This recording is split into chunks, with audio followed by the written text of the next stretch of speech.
Following their first loss of the season, the Orleans Firebirds are looking to make a comeback and make a bounce back. Hello, everybody. Welcome into Bird's Eye View on the Birds Broadcast Network. I'm your host, Scotty Gange, alongside one of our broadcasters, Thomas Zinzarella. Thomas, before we go into tonight's game against Brewster, let's talk about last night's 8-2 loss.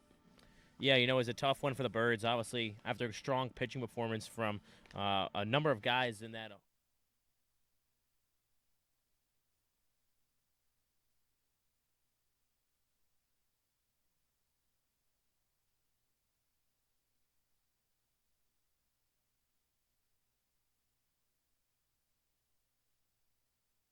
Home opener, an opening day game. Unfortunately, the pitching just wasn't there at times yesterday.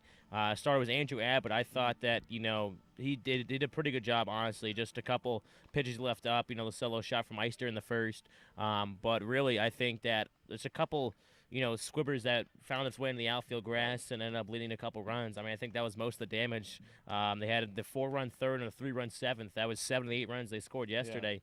Yeah. And the offense, the amount of hits they had was similar to what YD had. YD had 11 hits and Orleans had 8. So there's not a big discretion between the hit column, just the run column, of course. You mentioned Abbott in the 4-run third inning. Of course, he had that one bad pitch in the first for the home run to score the first run of the game. But with Abbott, for me, it seemed like after the umpire went down, it was about a 45-minute break. He was going pretty solidly and fluid through the first 2 innings.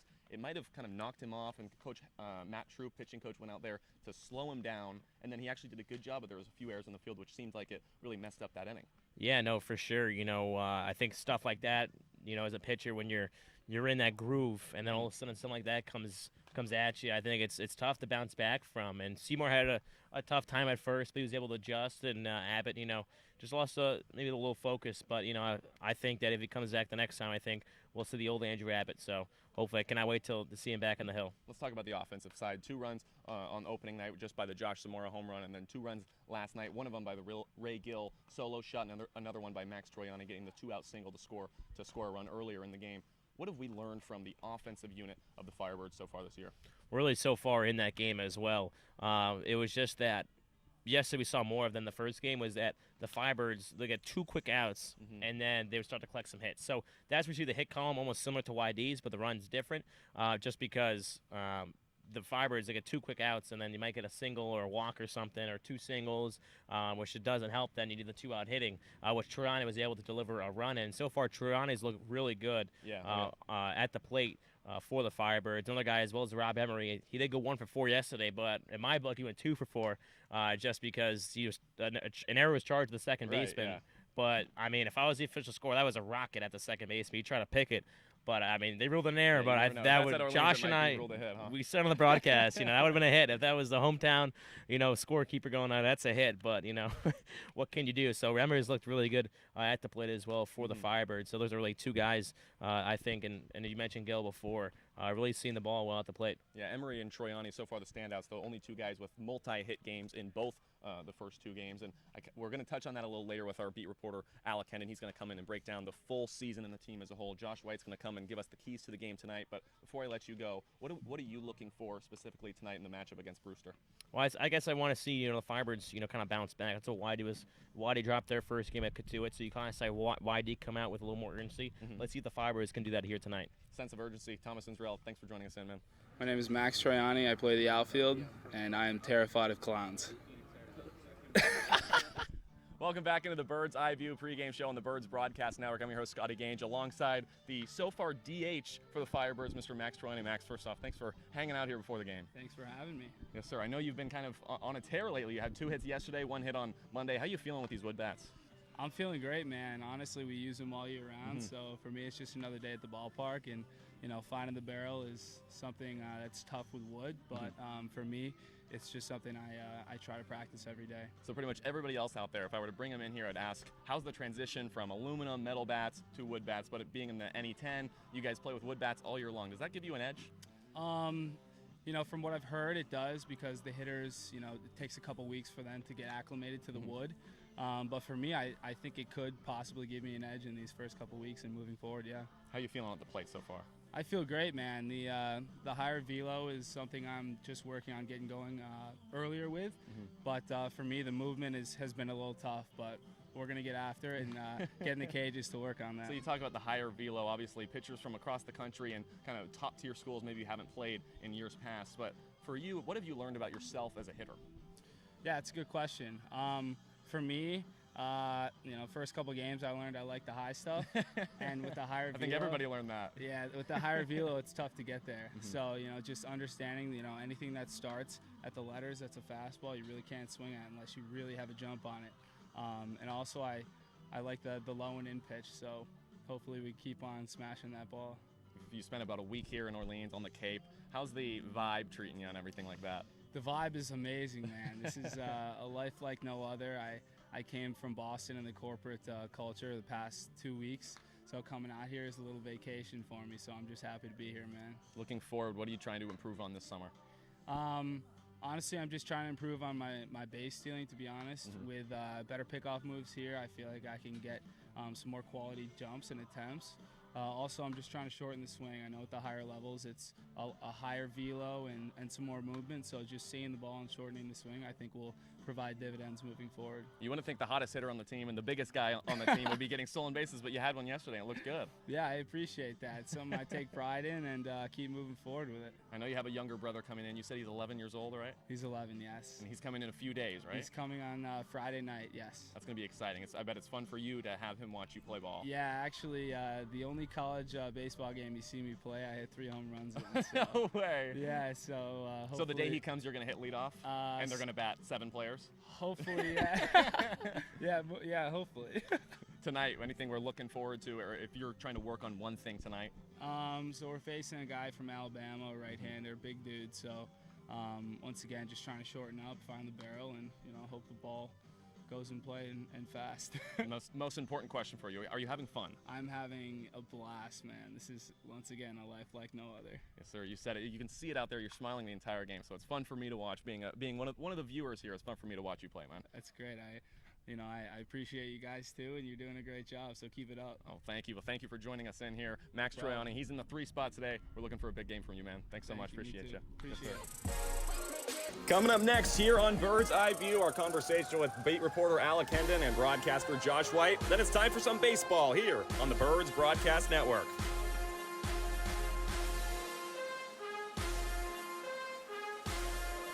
Happy to bring back our guy, the beat reporter, Mr. Alec Hendon, into the BBN Bird's Eye View pregame show. And we're going to kind of summarize the season as a whole so far. Of course, 1-1 on the season. Kind of a tale of 2 halves from the win on Monday to the loss yesterday. What have you seen from the team, and what have you learned from them so far? Well, I think so far, I would say, starting with the positive, the pitchers have been awesome. They've thrown 17 innings, only 3 walks allowed. So even yesterday, they gave up 8 runs, only 1 walk in the game. So that means the other team is getting hits, and they're beating you with the bats. And that's all you can really ask as a pitcher, because more often than not, if a team's going to put the ball in play, your fielders are going to make the plays, and it will work out for you. The offense is another story. 2 games, only 4 total runs scored. 3 of those runs, as you mentioned to me earlier, all have come from home runs. So they're going to really need to do a better job of building the bigger innings and starting early in the gaining in order to get runners on base and then eventually score some runs. Yeah, the 2-run home run by Josh Zamora on Monday and the solo shot by Ray Gill yesterday in their 8-2 loss. Away from that, there, of course, hasn't been much bat power. What have you learned from their offensive side, and what can they learn going forward? I think the one thing yesterday that stood out to me was they struck out 15 times as a team. So that's 5 innings worth of strikeouts, and that's just not going to get it done. You need to be able to put the ball in play more productively. I know a lot of strikeouts have become somewhat sexy in the game of baseball now. It's because you want to work counts and wear pitchers down. Right. But you got to also be able to cash in on those long at-bats by getting base hits or getting on base in various different ways. So cutting down on the strikeouts, getting more action at the plate would also go a long way to helping the Firebirds get back in the offensive swing. Yeah, you mentioned the offensive swing you just touched on and working the count, and you think it's especially a much bigger thing here because it's a wood bat league. A lot of these guys are coming from their college ball playing the aluminum style, so it's being the wood bat league. You think that is the reason why there's maybe more strikeouts? Yeah, that's also possible because ball doesn't travel so far off a wood bat, off an aluminum bat. And I think guys might be thinking, all right, if I'm not going to be able to just miss hit a ball and it'll go over the fence, I need to work the count and try try to tire the pitcher in order to get something good to hit. So I think there's a lot of things to go, but Scotty, there's only been 2 games, and we have 42 more regular season games to go. So of course, only a lot to work on. 18 innings through. We've got 42 more full games to go. Let's talk pitching before we let you go. What have you learned from those guys so far? Well, obviously, opening night, throw a shutout from the pitching staff. Yesterday, Andrew Abbott out of Virginia had a tough one. It really blew up on him in the 3rd inning when he allowed 4 total runs, and only 1 ball that I think when I was talking to pitching coach Matt Troop was squared up for an RBI double. A lot of missed hit balls, but they were able to find holes, and like I think he told me after the game, that's just the game of baseball. Sometimes those bounces just won't roll your way. Yeah, going to have to see if those bounces are going to roll the Firebirds' way. After this, we're going to have our guy Josh White come on to break down the game tonight against Brewsters.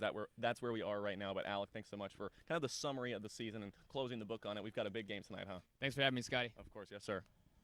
Hi, my name is Zach Acosta. I play outfield, and you're watching the Birds Broadcast Network. To help us close out the Bird's Eye View pregame show, have our other broadcaster, Mr. Josh White, and to really break down tonight's matchup against the Brewster Whitecaps. Josh, first off, thanks for joining us in here, and kind of let's break it down. What are some of the keys to the game for Orleans? Scotty, I think when you look how Orleans fell yesterday, it was on the offensive side. Their offense didn't generate too many runs on the board, only 2 to show for. They've scored 2 in both games, had a lot of hits, but they just didn't string them together. They got the big fly from Raymond Gill, and I think that's the key to the game tonight is put the ball in play. They struck out 15 times last night. Back on the road, and when you think of what this Orleans squad can do just talent-wise, there's a lot of guys up and down this lineup. We start with Gill in the heart of the lineup. He's moved up to the 4th spot today out of Miami. Josh Zamora had a solo fly, a 2-run shot, I beg your pardon, in that first game. He was great, too. He can handle the bat. Zach Kokoska, another guy in the heart of that lineup that if those guys can get going, put the ball in play, I think this Orleans could come out on top. Yeah, it's kind of the storyline of yesterday in the 15 strikeouts. That's 5 full innings of strikeouts, not even putting the ball in play. Can't really win a ball game or at least put up runs when you're doing that. But let's talk about Cole Wilcox, the pitcher tonight, the talented freshman out of Georgia, pitching tonight for the Firebirds. What do you know about him? Yeah, we haven't seen him obviously yet, just the 3rd game in, but he's a hard-throwing freshman, right-hander from Georgia, like you mentioned. Highly touted kid out of high school. This is a guy that potentially could have been drafted coming out of high school, elected to honor his commitment with the Bulldogs, and I'm sure he's going to be fired up making his first Cape Cod League start, going up another guy in the SEC. Yeah, we're not going to see much of Cole Wilcox this year. He's actually a Team USA guy, so by the end of the month, he'll be gone. I got to talk to Lee and Sandy Wilcox on opening day. That was during our broadcast. They were telling me all about how he's traveled around the country doing perfect game showcases, stuff like that, but they are so happy that he's here in Orleans, in the Cape, playing some baseball. It's pretty fun to watch. Yeah, it's about as good as it's going to get. When you get a guy who's on Team USA, Orleans had a couple of them last year. Those are going to be some of your more talented arms that you wish could stay all summer long, but hey, you know, they got to go do what they got to do. Hopefully they'll come back, and the Birds will have them for most of the summer. Of course, tonight's matchup against the Brewster Whitecaps. What do you know about them, and what are the Birds getting themselves into tonight? Well, so Brewster's game got rained out last night. One of 3 games on the Cape that got rained out. So they only played opening night against Wareham. They dropped that game. They got rained out against Hyannis last night. So we're going to see a Brewster team that, I mean, they haven't really worked out everything that we're going to see from them. They got a familiar face for you, at least, Gage Workman, Arizona State infielder. He had a very good season for the Sun Devils, batting above .330. They got a bunch of SEC guys on this Brewster team this season. TJ Collette is really the guy that I've got my eye on, a big first baseman. He's batting in the cleanup spot today out of Kentucky. I think if he goes deep, you could see Brewster come out on top. Well, it's going to be exciting to watch and going to be fun to watch. You're going to hear this guy's voice on our radio broadcast tonight. It's going to be right here on our YouTube live stream. This was the Birds Broadcast Network, Bird's Eye View pregame show here. Scotty Gaines, Josh White, for everybody that came on today. We appreciate them, and hey, let's play some baseball.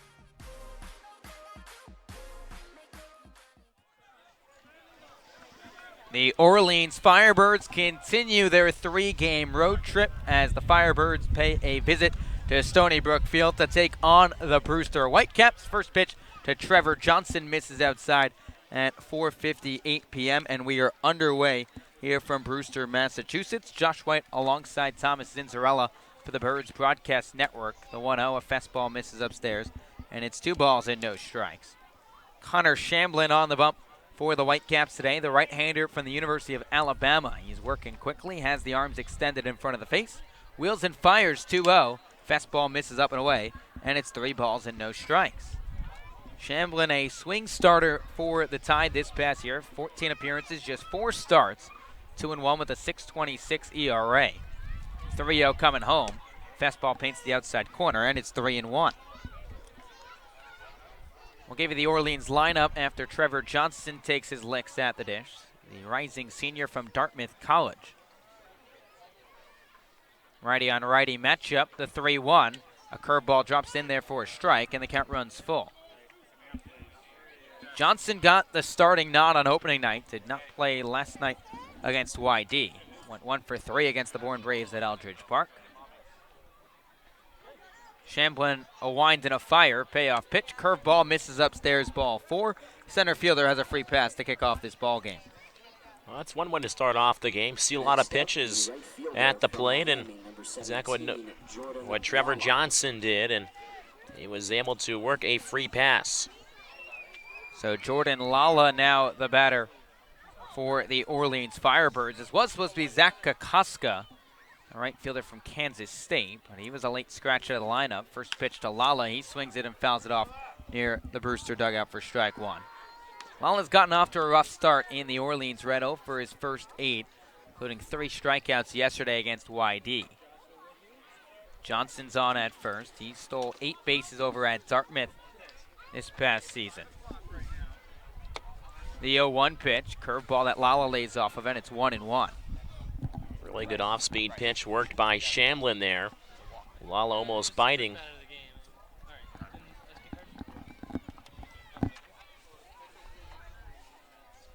It's a good early opportunity here for the Firebirds, who scored 2 runs in each of their first 2 ball games. Winners 2-0 against Bourne the opening night.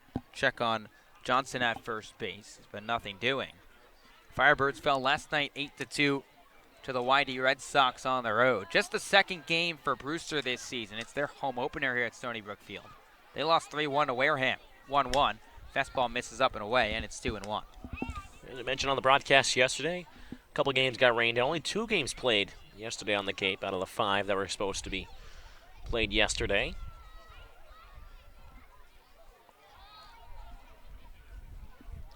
Johnson increasing his lead over at first base, 2-1. Fastball misses low, and it's 3 balls and 1 strike. And command was a little bit of a problem for Connor Shamblin in his freshman season. Issued 17 walks across 23 innings. Has 1 already today, and behind Jordan Lala, the 2-hole hitter, 3-1. Scoreless ball game in the top of the first. 3-1 pitch. Fastball misses low, ball 4. Back-to-back walks to kick off the ball game for the Firebirds, and they've got 2 on and nobody out. And their 3-hole hitter, Max Troiani, coming up. Now, we talked about it a little yesterday, and I know I alluded to with Scotty in the pregame. You know, one thing yesterday that the Firebirds were unable to do was they collected hits. You know, they had 8 hits in the game yesterday, but a lot of it was when there's 2 outs in the inning. And now that's one way to try to generate the offense is work a couple walks or get a couple lucky hits to squeeze through with nobody on. So I think this is a perfect way for Orleans to start the ball game here. Work the counts a little bit. Now it's going to be up to this rest of this lineup to come through with a base hit or 2 to scratch across a few runs. And Max Troiani, the DH today for the Firebirds. He's off to a good start in his first 2 games on the Cape. 3 for his first 6 with an RBI. Righty on righty matchup. Here's the pitch from Shamblin. A curveball swung on, chopped to the left side. Hardman, the third baseman, picks it up. Throw over to Dews at second, on to first, in time. A 5-4-3 double play. Troiani thought he beat it out. It was close, but the first base umpire punched him out, and there's 2 gone. That was very close over there at first base, and Troiani thought he beat it out.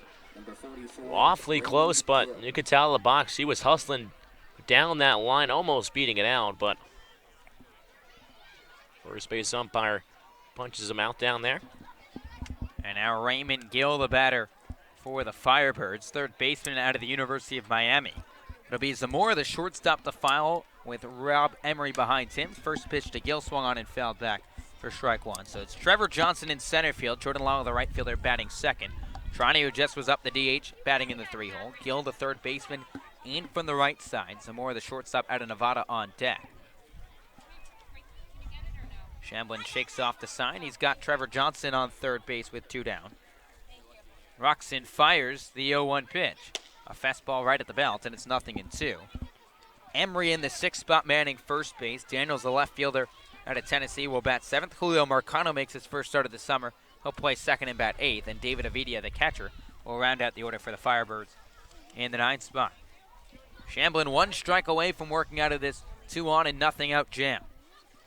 Here's the 0-2. A curveball fought off by Gill down the right side. The right fielder Gentry coming on. Near the foul line, he'll make the grab, and this side is retired. So the Birds threaten early here in the first inning but they have nothing to show for as Orleans scores no runs on no hits, no errors, and 1 runner left on base. We'll head to the home half of the first. Brewster coming up. Scoreless ball game between Orleans and Brewster. Listen to Firebirds baseball on the Birds Broadcast Network.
Welcome back to Stony Brook Field in Brewster, Massachusetts. The Firebirds and the Whitecaps scoreless as we head to the home half of the first inning. Cole Wilcox, the right-hander out of the University of Georgia, on the bump today for Orleans. Righty on lefty matchup against Damon Dews. The first pitch home. Fastball misses upstairs for ball 1. The Whitecaps lineup goes as follows. Damon Dews, the second baseman, leading things off. Tyler Gentry in right will bat second. The 1-0 to Dews. A fastball runs up and in, and it's 2 balls and no strikes. Gage Workman, the shortstop out of Arizona State, will bat third. TJ Collette, the DH, hits fourth. Tyler Hardman at third base will bat fifth. 2-0 pitch from Wilcox. A fastball in there for a strike, and it's 2-1. Brett Auerbach, the left fielder. Justin Vogt will bat in the 6th and 7th spots. Eric Fago, the first baseman, hits 8th, and Kobe Boulware, the center fielder, rounds out the order for the Whitecaps. 2-1 from Wilcox. Swung on and missed, and the count's even at 2-2. Damon Dews, the redshirt sophomore from Wright State, back in from the left side. 2-2. Fastball on the outside corner, strike 3.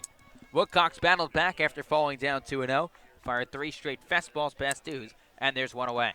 And there are a couple of good fastballs as well. The second one to make it 2 balls and 2 strikes. Dews was just well behind that one. You can tell there was not expecting the fastball on that last pitch. First pitch to Tyler Gentry, a fastball in there for 0-1. Wilcox working a really good pace right now since falling behind 2-0, really humming it in there. Gets on the mound and works quickly. The 0-1, a fastball once again. This one just misses low, and it's 1-1. Gentry out of Alabama, familiar face for Wilcox. Hitting right field today. Righty on righty matchup, the 1-1 fouled off, and it's 1-2. Gentry went 1 for 4 on opening night with a strikeout against the Wareham Gatemen. He ended his season with the Crimson Tide on a 14-game hit streak. 1-2, fastball rocketed into center field. It's a long run for the center fielder Johnson, who picks it up in the left center field. Gentry digging for second. He'll stop there with a 1-out stand-up double. And just good piece of hitting by Gentry. 2 strikes on him, shortens up the swing. And able to find a gap out there in left center. Wind blowing out towards that way as well today. And now the Whitecaps have something brewing here in the bottom half of the first inning. And Gage Workman will be the batter. First pitch to Workman, a fastball misses up and away for ball 1. And Workman is a tall kid, 6'4", 205 pounds, out of Arizona State. Really made a big improvement for a sophomore season. Played for the Whitecaps last year, just hit a $163 on the key. The 1-0. A fastball chopped the other way, but foul, and it's 1-1. That one just a foot from the fair foul line, going over the third base on the left side of the infield. If that was able to sneak fair, that ball would have more than likely scored Gentry from second. Workman, a switch hitter, batting from the left side with the righty Wilcox on the bump. Orleans and Brewster scoreless so far with one out in the home half of the first. 1-1, fastball backs Workman off the dish, and it's 2 balls and 1 strike. Workman also a veteran Cape Leaguer, played last year for Brewster. Played in 39 games. Gentry off of second, the 2-1. Fastball misses upstairs, and it's 3 balls and 1 strike. And he just batted .276 as a true freshman. Was named a freshman All-American, but pushed a .330 average for the Sun Devils this past year. Got all honorable mention recognition in the Pac-12. 3-1 pitch, fastball high chopper to the left side. So the shortstop Zamora there fields out on the backhand. Throw to Rob Emery in the dirt. He picks it out for the second out of the inning. Yeah, Zamora able to read the hop there. Pick it up, and Emery with a nice scoop job over at first base. And it's big for Wilcox now with 2 outs. Still running on second, though, but a lot closer to getting out of this inning, just as Shamblin did in the first.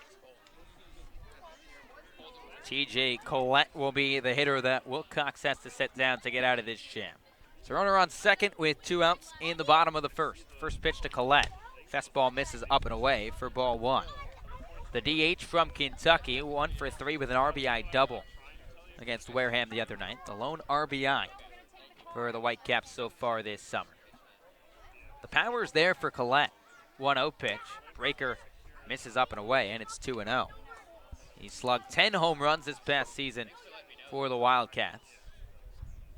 Was a preseason All-SEC first-team selection, but the average did not follow suit, just batted .259. Big lefty back in, 2-0. Fastball misses up and away, and it's 3 balls and no strikes. And Wilcox struggling with his command just a little bit after the double by Gentry.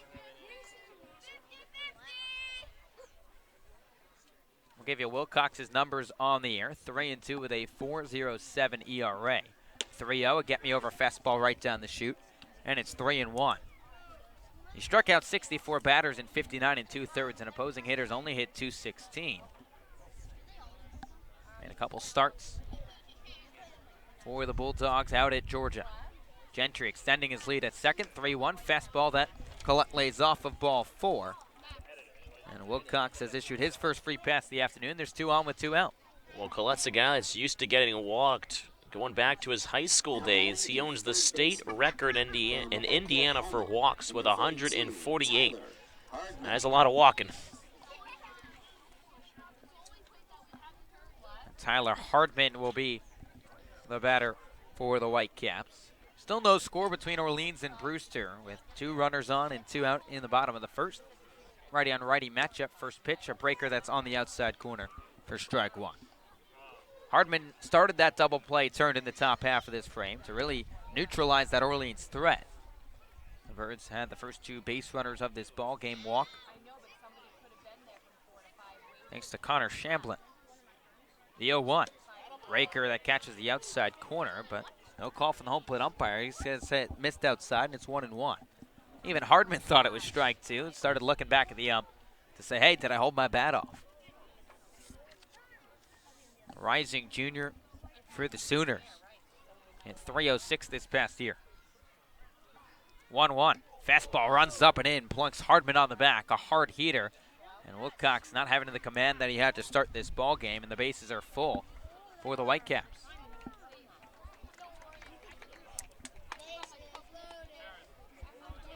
This is big now after he thought that after the double able to get the ground out, was just 1 out from getting out of this inning. With a walk and now a hit by a pitch. The bases are juiced here with 2 outs in the bottom of the first. So Brett Auerbach will try and break this scoreless tie here in the bottom of the first. Bases full of Whitecaps with 2 down. First pitch to Auerbach, fastball right at the belt for strike 1. Auerbach manning left field for Jamie Shevchik and this Whitecap squad. 5'9", $185, originally from Mission Viejo, California. Making his first appearance for Brewster this summer. 0-1. Breaking ball that ties up Auerbach, and it's 0-2. That was a good hard breaker there. Auerbach just unable to hold up the bat there.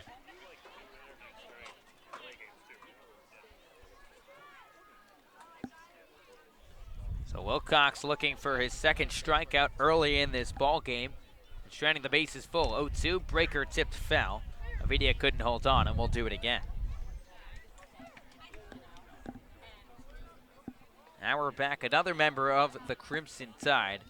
One of 3 Alabama members that are starting today in this Brewster lineup. Gentry, who hit second. Auerbach, and of course Connor Shamblin, the hurler on the mound for the Whitecaps. Wilcox is 0-2. Fastball waved out and missed, strike 3. High heater from Cole Wilcox. Auerbach couldn't keep up, and the side is retired. So Cole Wilcox strands the bases full as the Whitecaps score no runs on 1 hit, no errors, and 3 runners left on base. What at the top of the second, scoreless between Orleans and Brewster. Listen to Firebirds Baseball on the Birds Broadcast Network.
Shortstop from Nevada, number 8. Top of the second we go here at Stony Brook Field. Firebirds and Whitecaps scoreless. Josh Zamora to lead things off for Orleans. The first pitch from Connor Shamblin, a fastball that misses low for ball 1.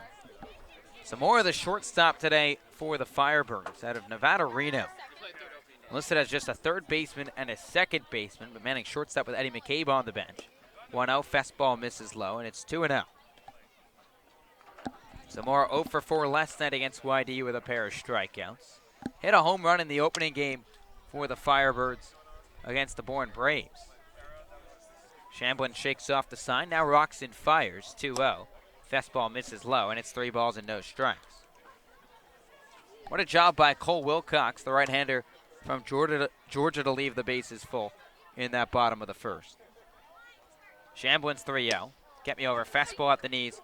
That's Zamora, and it's 3-1.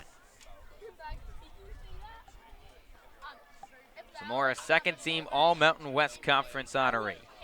Batted .320 this past season for Nevada. 3-1, fastball skied out of play. That'll run the count full to 3-2. So far in this game, we have seen Shamblin really fall behind, but he's been able to work his way back into the count. You can keep those foul balls if you want. You can keep those foul balls.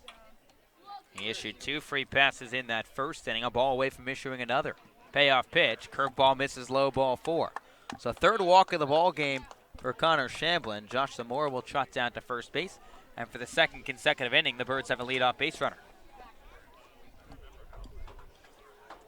Next up for Orleans, the first Again, we'll have to see if Orleans can try and do something with this runner at first and second with nobody out.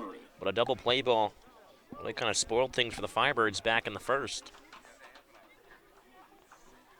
There's Max Troiani who grounded into that double play, and he's been swinging a good bat so far this summer. Same with Rob Emery, first baseman out of San Francisco. The first pitch to Emery, a curveball drops in there for strike one. 0-0 between Orleans and Brewster with nobody out in the top of the second. Emery, an all West Coast Conference second team honoree this past year. He also batted an even .320. Zamora off of first base. The 0-1 home. Fastball fought off by Emery out of play, and it's 0-2. Emery so far this summer, 3 for his first 7, including a single last night against the YD Red Sox. Spoke to him pregame, and he said he borrowed a first baseman's glove on opening night. He finally has his own. So he'll be able to man first base just like he would at any other game for the Dons. 0-2. Curveball that Emery lays off of in the dirt, and it's 1-2. And Emery's really a catcher by trade, but helping out the Firebirds. They've got 3 catchers on their roster. David Avidia, who got the start behind the dish today, and A.J. Lewis, who's on the bench. But really no true first basemen just yet. He's also able to show his versatility. 1-2 pitch, curveball that Emery went around on strike 3. Vogt able to block the ball in the dirt, but Zamora heads down to second base. So Emery goes down swinging for the first out, and Zamora advances on the wild pitch. Well, it's interesting that I think Emery was just appointed. He wanted an appeal down over the first base. Next up, the left Instead, he was called swinging at the home plate. Number 19, Zach Daniels. So Zach Daniels will be the batter for the Firebirds to try and pick up Josh Zamora from second. And although it's not the result that Emery would have wanted, it does advance the runner after the wild pitch. Daniels a big stance from the right side, 6'2", 206. First pitch from Shamblin, a curveball drops in there for strike one. During batting practice today, Zach Daniels hit a ball over the left field scoreboard that might still be traveling. There's a chance it's heading towards Orleans. It might be going towards Orleans, could be in the harbor, down in Rock Harbor. Daniels has a lot of power from the right side, 4 home runs and just 10 starts for the Volunteers this past season. The 0-1 pitch, a curveball that Daniels turns back on, and it's 1-1. One down here in the top of the second. Firebirds and the Whitecaps scoreless, but Orleans threatening for the second consecutive inning with Josh Zamora standing on second base.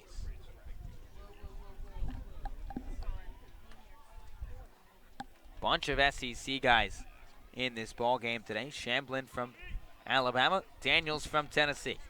Check on Zamora at second. The 1-1. Fastball, high chopper to the right side. Second baseman Dews retreats back. He'll throw a sidearm ball to Fago at first base, moving Zamora to third, but there's 2 away. It's not the worst result in the world. Daniels pushing a ball towards the right side of the infield. The second baseman Dews, and at least able to remove the runner over now at third is Zamora. Just 90 feet away from putting the first run on the board in this game. And Julio Marcano will take some licks now. Marcano, the junior from NJIT. First pitch, a fastball that gets past Vogt to the backstop. Zamora didn't get a good read. He'll stay at third base. Vogt got back there quickly. And it's an adventurous ball number 1. Sure. Yeah, that ball was an adventure. You could tell Zamora kind of a little late reaction down there at third base. And by the time he would have started going, it looked like we'd been out there by a mile. So I guess a good read by Zamora to hold up, but he was taking a secondary and he stopped in his tracks when that ball tipped off the middle of Vogt. Zamora is 90 feet away with 2 down in the top of the second. 1 out of Marcano. A fastball taken on the outer half, and it's 1-1. Marcano got an AB off the bench last night against YD. He struck out swinging. And his lone at-bat so far for the Firebirds, but this is a very talented kid from the New Jersey Institute of Technology who batted .309 in the A-Sun. 1-1. Fastball misses up and away, and it's 2 balls and 1 strike. Obviously, NJIT, not known for being a baseball powerhouse by any stretch of the imagination. but Marcano seems to be part of an exception. First freshman All-American, I beg your pardon, last year by Collegiate Baseball Newspaper. 2-1 pitch, a curveball on a line, right at the shortstop Workman, who backhands it, rises to his feet, throw it to first base in time. An impressive play to take away an RBI single by Julio Marcano, as the Birds are unable to bring home Josh Zamora from third base. Orleans scores no runs on no hits, no errors, and they leave one on. We'll head to the home half of the second. Birds and Whitecaps scoreless. Listen to Firebirds baseball on the Birds Broadcast Network.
For the Whitecaps in the second inning. Orleans and Brewster tied at nothing apiece as we head to the home half of the second here at Stony Brook Field. Justin Vogt, the catcher from the University of Maryland, will lead things off. First pitch from Cole Wilcox, a fastball that misses low for ball one. Wilcox ran himself into a little bit of trouble in that first inning. Served up a one-out double to Tyler Gentry before walking a batter and hitting one. 1-0, a fastball right down the chute, and it's 1-1. But a big strikeout of Brett Auerbach, Wilcox's second of that first, stranded all three Brewster runners. Vogt back in from the right side, the 1-1. A curveball fought off behind the press box here at Stony Brook Field, and it's 1-2. And Vogt an all-or-nothing guy for the Terrapins this past season. Hit 10 home runs, but just batted .229. Plenty of strikeouts from that right side. 1-2. Fastball that just missed outside. Wilcox thought he had strike three, and it's 2-2. He cut down the strikeouts a little bit from his freshman year, is more towards 40%. 2-2 pitch, a breaker that's chopped back, and we'll do it again. Cut it down to 34%, but not where you might want it. Obviously, he's already been drafted out of high school the 31st round, but if you're trying to get higher than that, going to cut down those punch-outs. Very talented kid from the state of Pennsylvania. 2-2, fastball fought off back to the screen, and we'll do it again. Second overall prospect in the state back in 2017. Putting up a good fight right now against Wilcox. The 7-hole hitter for the Whitecaps, 2-2. Fastball tails low, and the count runs full. And the Firebirds with plenty of pitchers so far in the early parts of the season. So if Wilcox's pitch count runs up, Kelly Nicholson will be just fine. Payoff pitch. Fastball misses upstairs, ball 4. A free pass issued to Justin Vogt to begin this bottom of the second. That at-bat by Vogt really did not look like a guy that struck out 34% of his at-bat ABs this year back in Maryland. Really being patient out there and able to take a couple close pitches.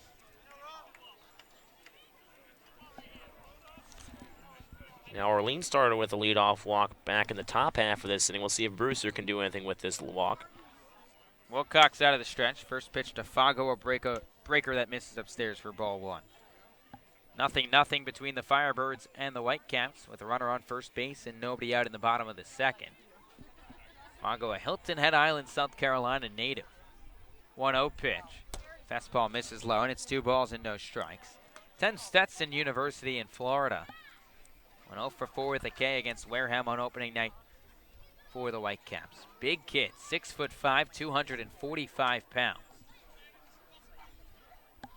2-0 pitch. Fastball misses upstairs, and it's 3 balls and no strikes. And you can see the potential for Cole Wilcox. The arm is there, the velocity is strong, but he's having some troubles locating in the early going. Well, he's a guy that was thought of a first-round draft pick out of high school. 3-0 pitch. Fastball in there for a strike, and it's 3-1. But decided to attend the University of Georgia. He was a 37th round draft choice by the Washington Nationals in the 2018 MLB draft. 3-1 pitch, a fastball that's lunged foul and out of play, and the count runs full. Didn't go on day 1 of the draft, and then announced on Twitter that very moment that he would honor his commitment to Georgia. Worked out pretty well in his freshman season, poised for big things for a couple of years to follow. 3-sport athlete in that state. Runner going, payoff pitch, fastball skied out of play. And Justin Vogt, who got a great jump off first base, will have to retreat back. Yeah, I think Wilcox and Vitia as well, really, I think we're happy about that result of foul ball out of play, because over at first base, Vogt had a really good jump over there. Probably would have been in there easily. Wilcox, a little slower delivery that time. Got a great jump. Vogt's not a base stealer, just 1 for 1 this season, but trying to go 3-2. Payoff pitch, breaker cut on and missed, strike 3. Great battle back by Cole Wilcox, fell behind 3-0, fires 3 straight strikes, and fans Fago for his 3rd K of the afternoon.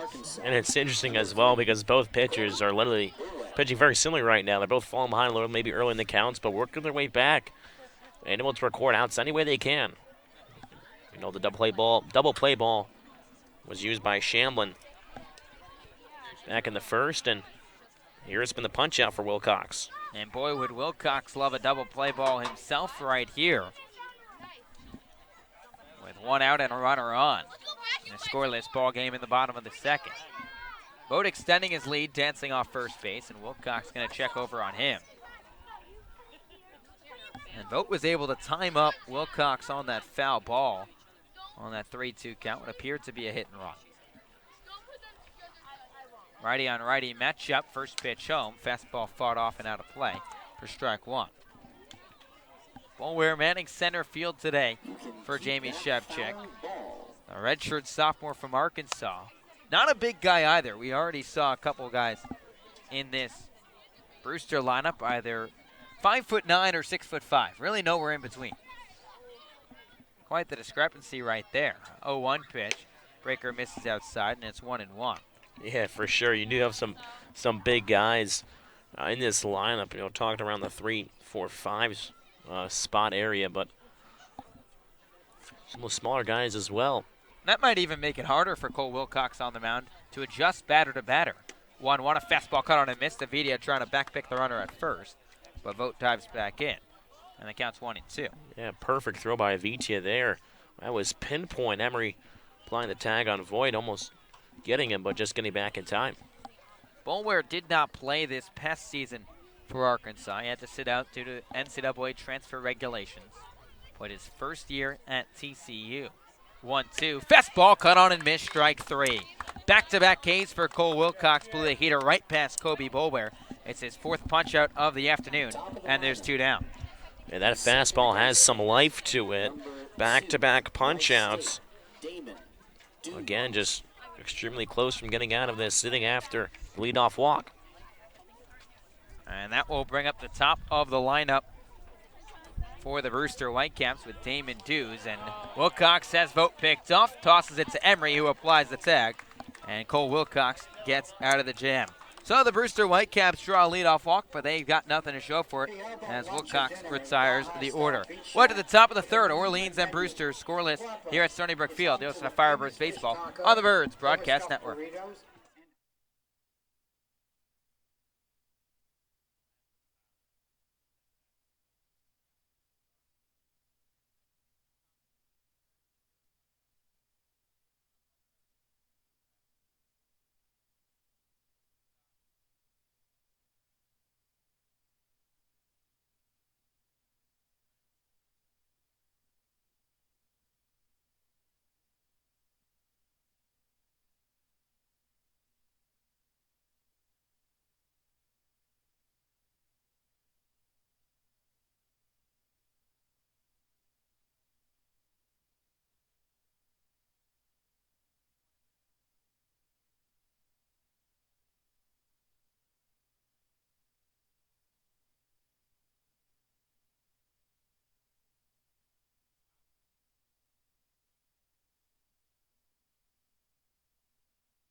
Orleans and Brewster scoreless as we head to the top of the third here at Stony Brook Field.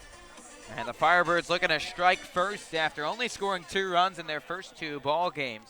David Avidia, the 9-hole hitter, will lead off the third inning against Connor Shamblin, the right-hander from the University of Alabama. Avidia digs back in from the right side. Shamblin out of the winds-up. Here's the first pitch. Fastball catches the outside corner for strike 1.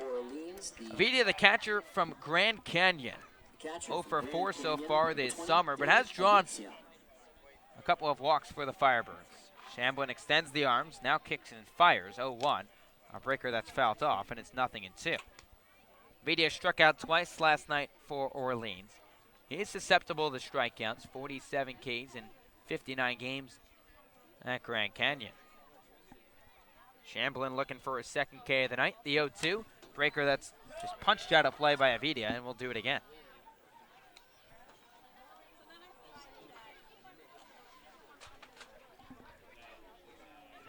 Avidia, rising junior, originally from Phoenix, Arizona, has gotten all 3 nods behind the dish for the Firebirds so far this summer. Shamblin shakes off the sign, now gets it. Here's the 0-2. A fastball skied down the right side. Gentry giving chase, as well as the first baseman Fago, and this one runs out of play, and the count will stay at 0-2. Yesterday in YD, we had a white line going down on the right field side and a little bit towards the left field as well. Today we got an orange line, so a little bit easier to see this one than in YD.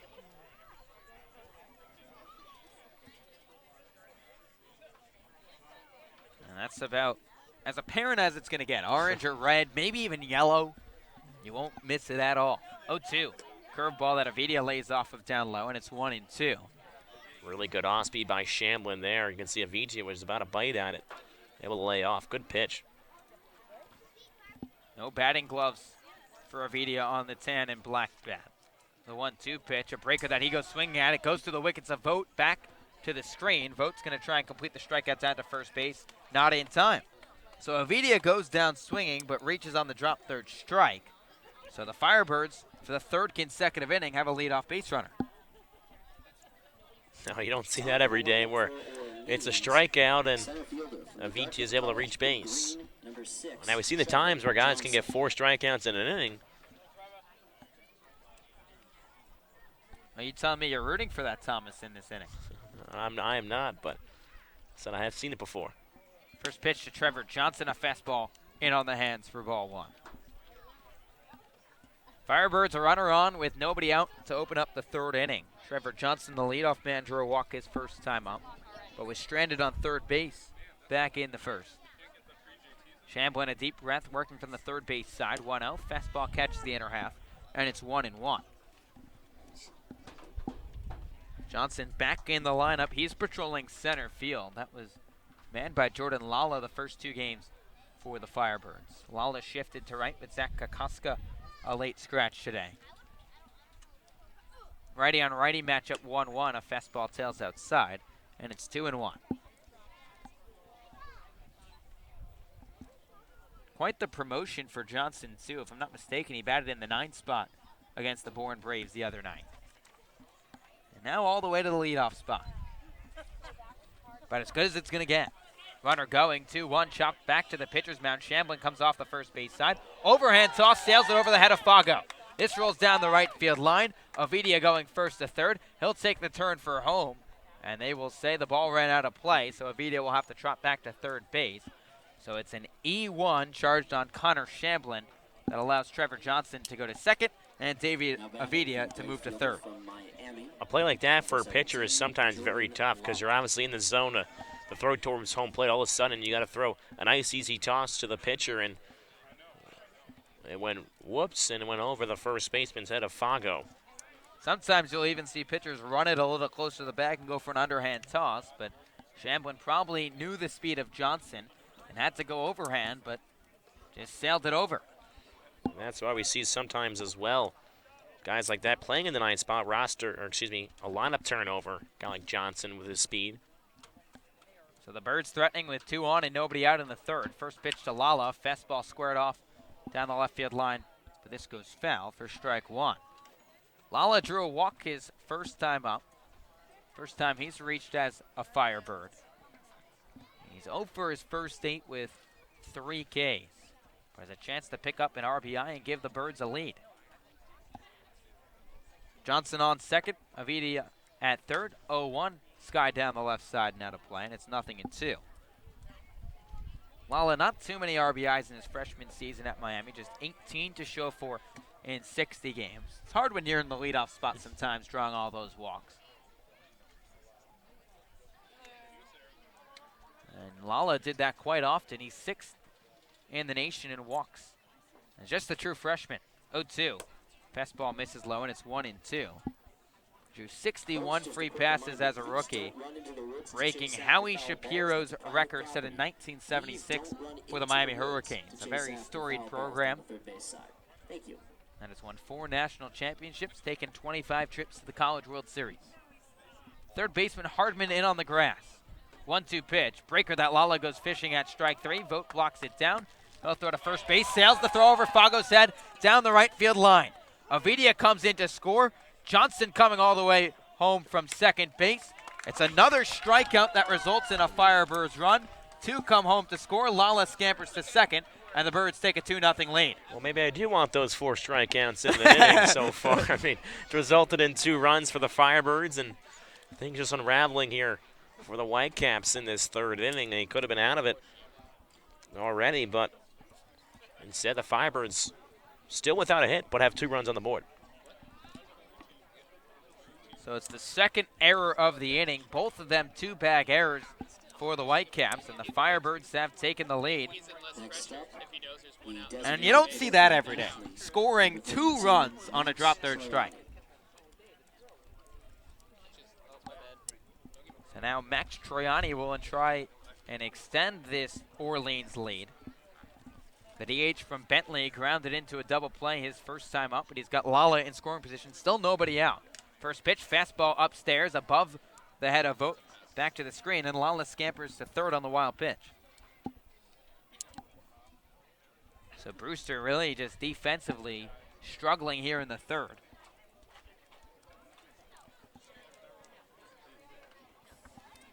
Just a pair of Whitecaps defensive miscues in this frame, giving Orleans the lead. They really handed it to them, to be quite honest with you. An error on the strikeout by Avidia, and then an error by the pitcher Shamblin on just to come back to the mound.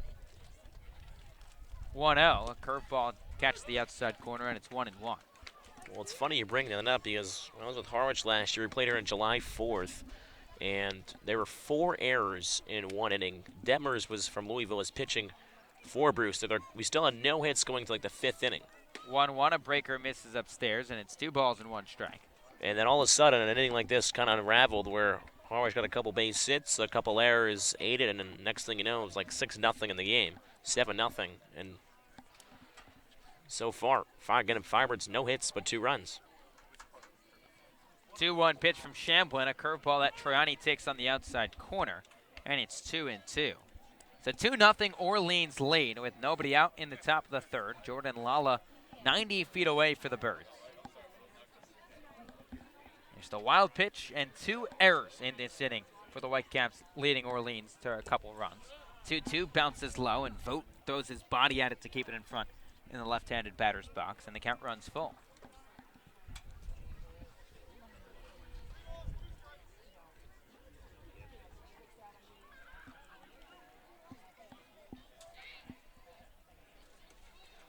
Troiani looking for RBI number 2 this summer. Payoff pitch, fastball misses low, ball 4.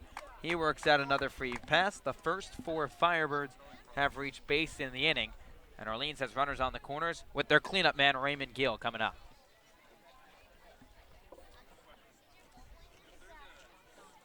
So we will get a mound meeting here for Brewster, and really this is all on Connor Shamblin and the Whitecaps defense because Orleans hasn't really done anything too positive in the inning besides that walk from Troiani. A lot of walks and a couple errors. That has been the name of the game so far for the Firebirds. You think about it, too. They had chances in the 1st and the 2nd inning as well, but couldn't cash in. But they're cashing in right now. Bases juice, or excuse me,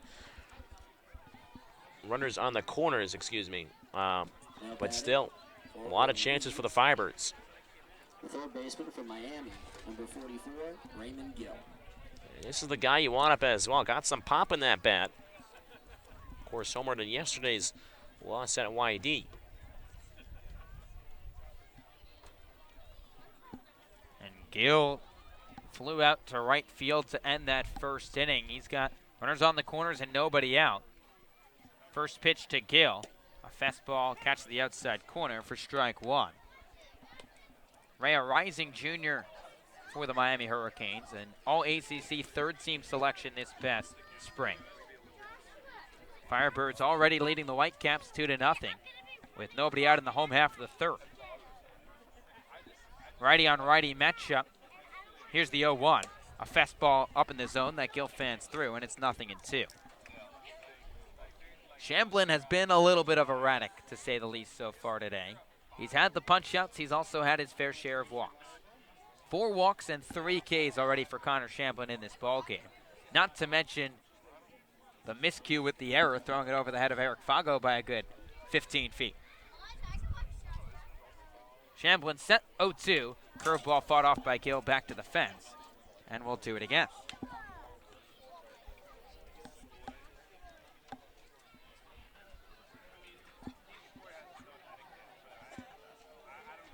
Gill drove in 44 runs for the Hurricanes this past year. Right in the middle of that Miami lineup.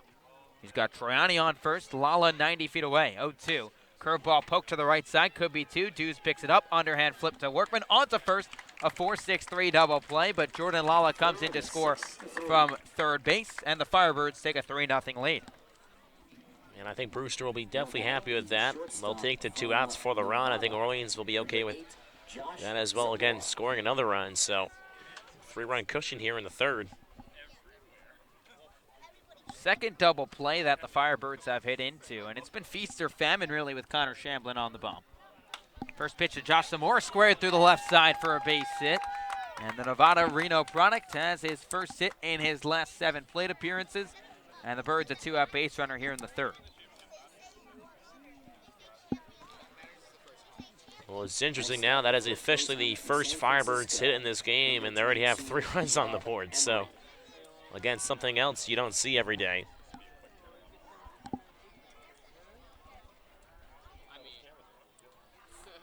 So Rob Emery now, the first baseman from San Francisco, trying to add to this Orleans advantage. It's 3-0 in favor of the Firebirds. First pitch, curveball catches the up part of the strike zone. Strike one. Emery struck out swinging his first time up. Already one of 3 strikeout victims for Connor Shamblin, and it's been crazy. 2 of them have reached base. 2 of his 3 strikeouts have come back to haunt him and even score. 0-1, a breaker misses outside, and it's 1-1. And rarely do you see people that strike out reach base, let alone score a run. That's exactly right.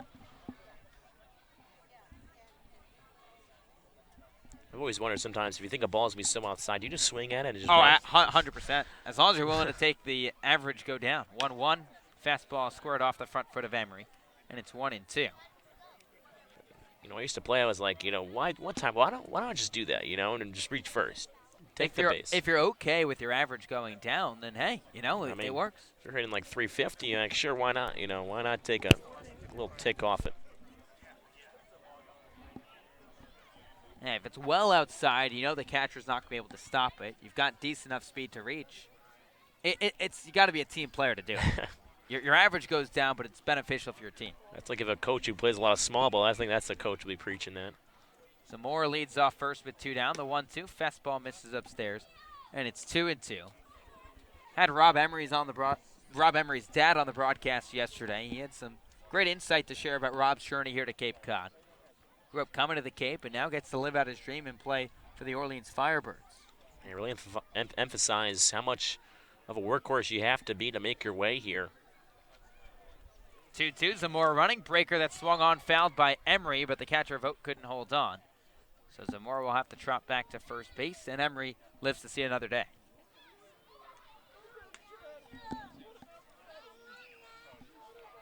Again, Emery, a guy that started out west and played in the NECBL last year, and as his dad put a cup of coffee with Harwish last year. Had 1 AB. And now back for another summer, this time with Orleans. 2-2 pitch.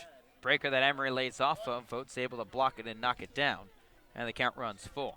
So now Josh Zamora will get a head start off of first base, with the Firebirds leading the Whitecaps 3-0 with 2 down here in the top of the third.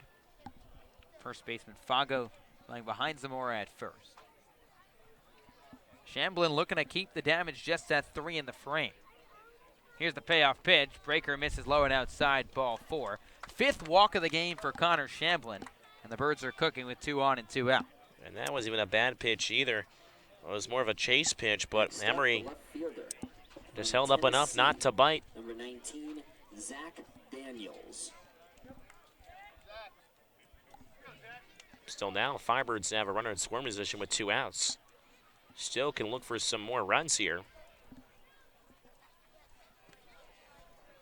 Of course, Zach Daniels, a guy we said before, has a lot of pop in that bat. Runners on first and second with 2 down. Righty on righty matchup. First pitch to Daniels, a fastball that catches the outside corner for strike 1. Daniels, the 8th hitter of the inning for Orleans. The left fielder from Tennessee grounded out his first time up.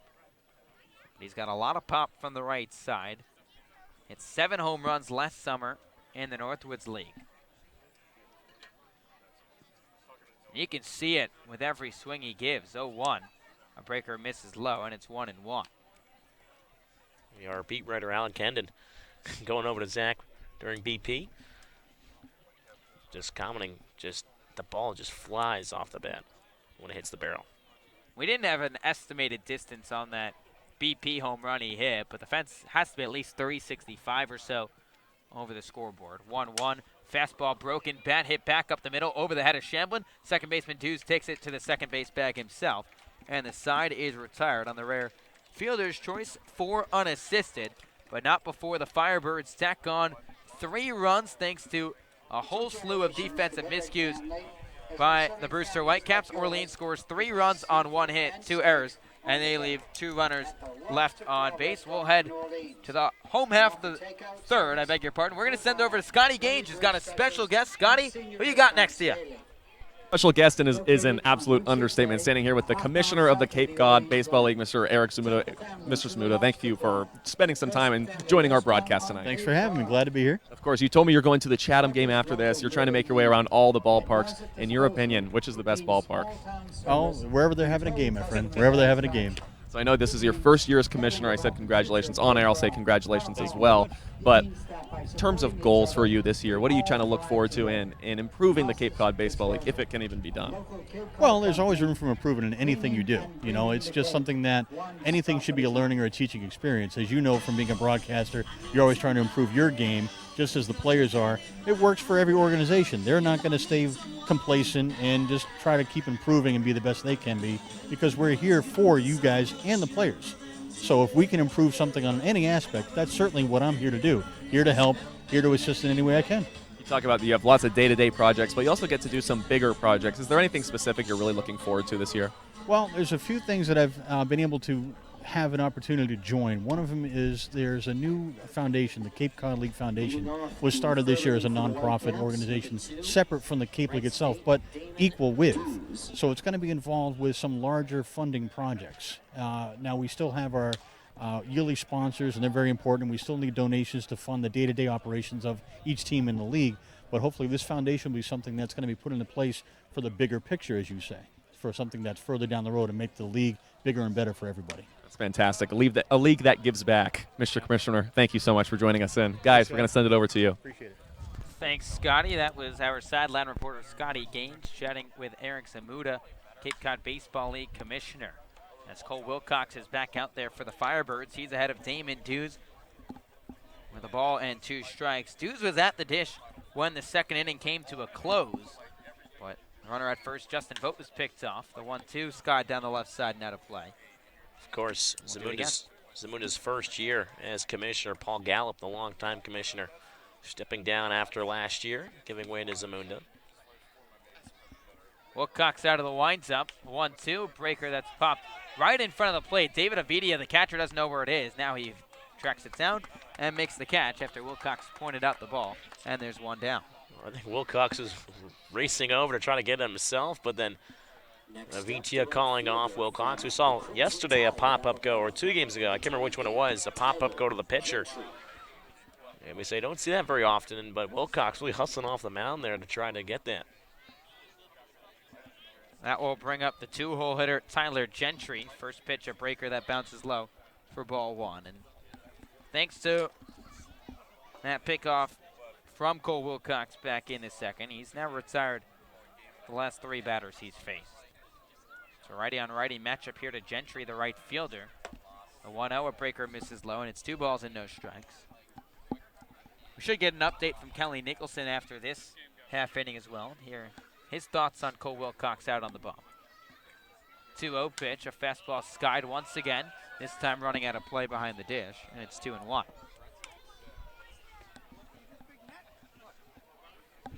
Firebirds have scored 3 runs on 1 hit, 2 errors by the Whitecaps. 2-1 pitch, a breaker that's lunged back to the screen, and it's 2-2. The Whitecaps are still scoreless despite picking up the first hit of the ball game, and it's the errors that have come back to haunt them.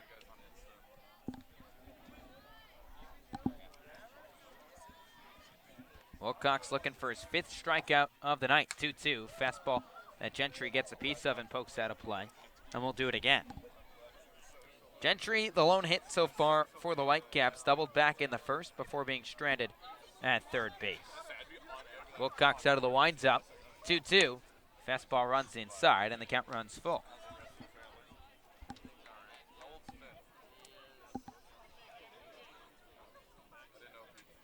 Here's the payoff pitch. Breaker waves out and missed, strike 3. Avidia dropped it.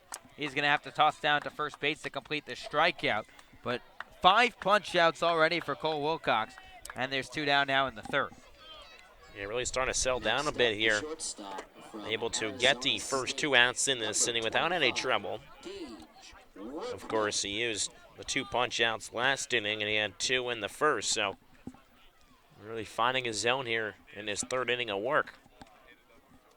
Gage Workman, the batter for the Whitecaps. First pitch, fastball tails outside for ball 1. Workman, the switch-hitting shortstop from Arizona State, bounced down his first time up to his counterpart, Josh Zamora, over on the left side of the infield. 1-0. A breaker chopped up the first base side but foul, and it's 1-1. Orleans 3, Brewster nothing. 2 down in the home half of the third, and Cole Wilcox starting to settle down. Hasn't given up a hit over the last 9 batters he's faced. 1-1. Breaker tails outside, and it's 2 balls and 1 strike. Workman, a 14th round draft choice by the Milwaukee Brewers back in 2017, but elected to honor his commitment to Arizona State. 2-1 fought off the other way, and it's 2-2. And he's a physical specimen, 6'4", 205. Plays shortstop and third. Probably could even venture over to the right side and play a little bit of second base. 2-2 from Wilcox. Breaker tapped that way to the right side. Second baseman Marcano shuffles towards his left. Sidearm throw to first base. And the side is retired. So a 1-2-3 inning for Cole Wilcox as he continues to settle down here at Stony Brook Field. It's the Firebirds 3 and the Whitecaps nothing as Scotty Gage will check in with Kelly Nicholson. We are through 3 complete innings here at Stony Brook Field. It's Orleans 3 and Brewster nothing. Let's send it over to Scotty Gage with Kelly Nicholson. Yeah, Coach. Guys, here with Coach Kelly Nicholson. And Coach, it seems like in the first 3 innings, Cole Wilcox's fastball has just been unhittable. Yeah, he's pretty firm. He's a big kid. He throws the ball pretty hard, and he's done a good job competing out there so far. Talking about competing, he's done a good job kind of going deep into counts. Lots of guys have been slapping things away, and it's not a lot of first pitch hits. Is that because of his command on the mound? Do you think? Probably. I think that's a good way to look at it. I think when you have a power arm like that, man, you don't want to fall behind in counts. And hey, like I said, he's just doing a good job battling out there. His command is not great, but he's doing a good job making pitches when he can, Scotty. On the offensive side, a few miscues for the Brewster Whitecaps last inning, but we're able to score some runs. Your team was that good for you to see? Yeah, anytime we can get 3, that's always good. We'll take that every time, even if it comes from free passes. So, they threw the ball away a couple times. That happens, man, and we wound up putting a crooked number up, so that was good for the Birds. Offensively, anything you'd like to see change throughout the rest of the game? Well, I talked to one of our guys. I just said, hey, we have to be a little bit more selective on this guy. He doesn't have very good fastball command right now, and anytime he needs a strike, he's kind of going to breaking stuff. So we're kind of, I don't know if there's anybody from Brewster listening out there, but we're kind of sitting on breaking balls right now. Thanks so much, Coach. Good luck the rest of the way. Appreciate it. And thank you, Scotty, for that interview with Kelly Nicholson, the field manager for the Orleans Firebirds. Back inside Stony Brook Field for the away half of the 4th inning. As Shamblin is back on the hill for the Brewster Whitecaps. First pitch, fastball misses down and away for ball 1 to the 8-hole hitter, Julio Marcano, the second baseman out of NJIT. NJIT, a long time independent school before joining the Ace Sun in 2015. As the 1-0 fastball bounces in, count runs 2 and out. Nobody out here in this top of the 4th inning. 3-0 Firebirds lead. Again, all 3 runs coming back in the 3rd inning. Just 1 hit in the ball game so far. 2 errors for the Whitecaps. Off speed 2-0 is jolted out towards center field. Going back to the track is Bulaware looking back at the wall. It's gone. Julio Marcano, after 1 AB yesterday, his first start on the Cape, and sends one over the fence in center field and adds to the lead here in Brewster. It's now a 4-0 Firebirds lead. And Kelly Nicholson said he wanted a little bit more offense. There he gets it right there. Marcano a little more selective. Got his pitch to hit and crushed it out to the deepest part of the ballpark to straightaway center. Good things can happen when you get ahead in the count. First pitch fastball to Avitia is at the knees for strike 1. Again, that's only the 2nd hit in this game for the Firebirds.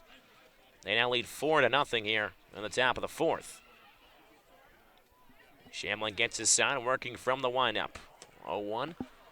Misses down below the knees for ball 1. Count evens up at 1 ball and 1 strike. Avitia, he struck out last inning, but reached and then came around to score. 1-1 is hit hard on the ground, but foul as it skips past third base coach down there is Jamie Quinn. Count 1-2 on Avitia, the catcher out of Grand Canyon. Of course, Grand Canyon always, for whatever reason, I knew it as a for-profit university for a long, long time, and now back to non-profit. But the Phoenix Suns owner donates a lot of money to Grand Canyon. Count is now 2 balls and 2 strikes, and not the first Grand Canyon guy to come to play for Kelly Nicholson. Jake Wong, a draft pick by the Giants a couple years back. As the 2-2 off-speed wave and a miss by Avitia. He goes down on strikes for the 2nd time today. Out number 1 recorded by Shamblin here in the top of the 4th. Did you just sleep on Cade Meckles, right-hander from Grand Canyon too? I forgot about him. 2018 Orleans Firebird. 2018. I just remember Jake Wong, for whatever reason, he would believe it was a 2nd-round pick. 3rd round by the Giants. No way Cade's listening today, is he? I don't know. If he is, I'm sorry. Off-speed pitch to the leadoff man, Trevor Johnson, at the bottom part of the zone for strike 1. Again, 1 out. Nobody on here at the top of the 4th. 4-0 Firebirds lead. Shamblin from the stretch once again. That one's lined down to the right field area. Charging in is Gentry. He'll be able to make the catch for the 2nd out. Now batting, the right fielder from Miami, number 17, Jordan Lala. So 2 down the inning here in the way half of the 4th. Is now the 2-hole hitter, left-handed hitting right fielder tonight, Jordan Lala. Got the start in center field his first 2 games. Off-speed pitches a wave and a miss for strike 1. Lala taps home plate a couple times. Waves his bat towards Shamblin. Holds the bat on his shoulder. 0-1 pitch is fouled right at the plate, hit off his toe, it looked like. As that will hop over on the grass towards the 3rd baseman, Harmon, who picks it up and throws it back to Shamblin. As Lala's in the hole, no balls and 2 strikes.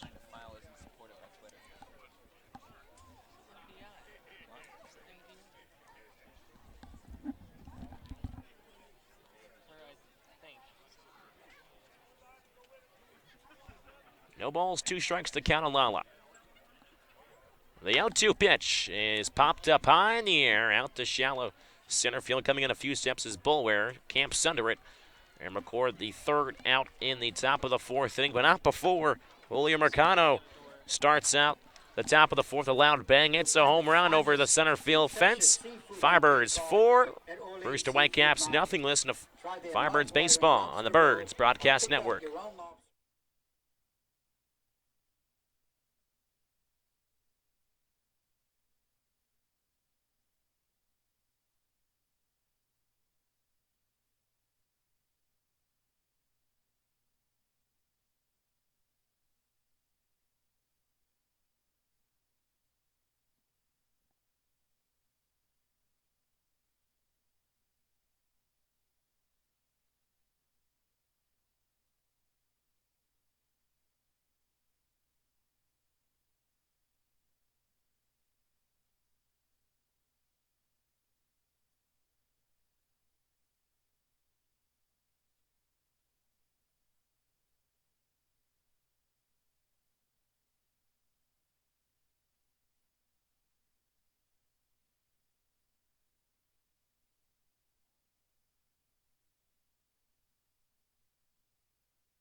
Back inside Stony Brook Field for the home half of the 4th inning. It's a 4-0 Firebirds lead.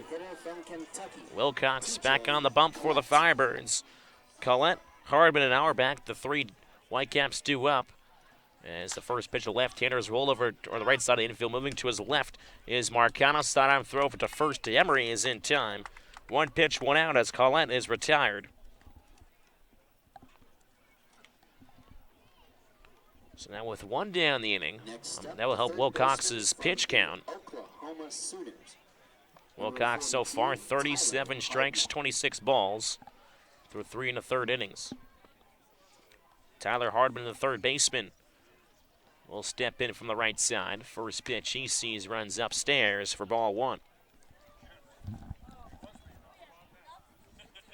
Hardman again, a sophomore out of Oklahoma, native of Corona, California. Back in high school, set his record his senior year with hitting a .530 average, 9 home runs, and 53 RBIs. And there's now 1 ball and 1 strike. And Hardman steps out for a second. Steps right back in as the 1-1.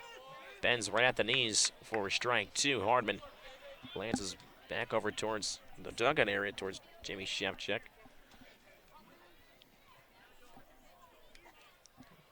Count is 1-2 now on Hardman. Time is called by Hardman as he'll step out of the box. Maybe got a bug in his eye or something as he rubs his shoulder over his eyes. Wilcox, the 1-2 from the windup. Fastball just misses up and in. Count evens back up at 2-2.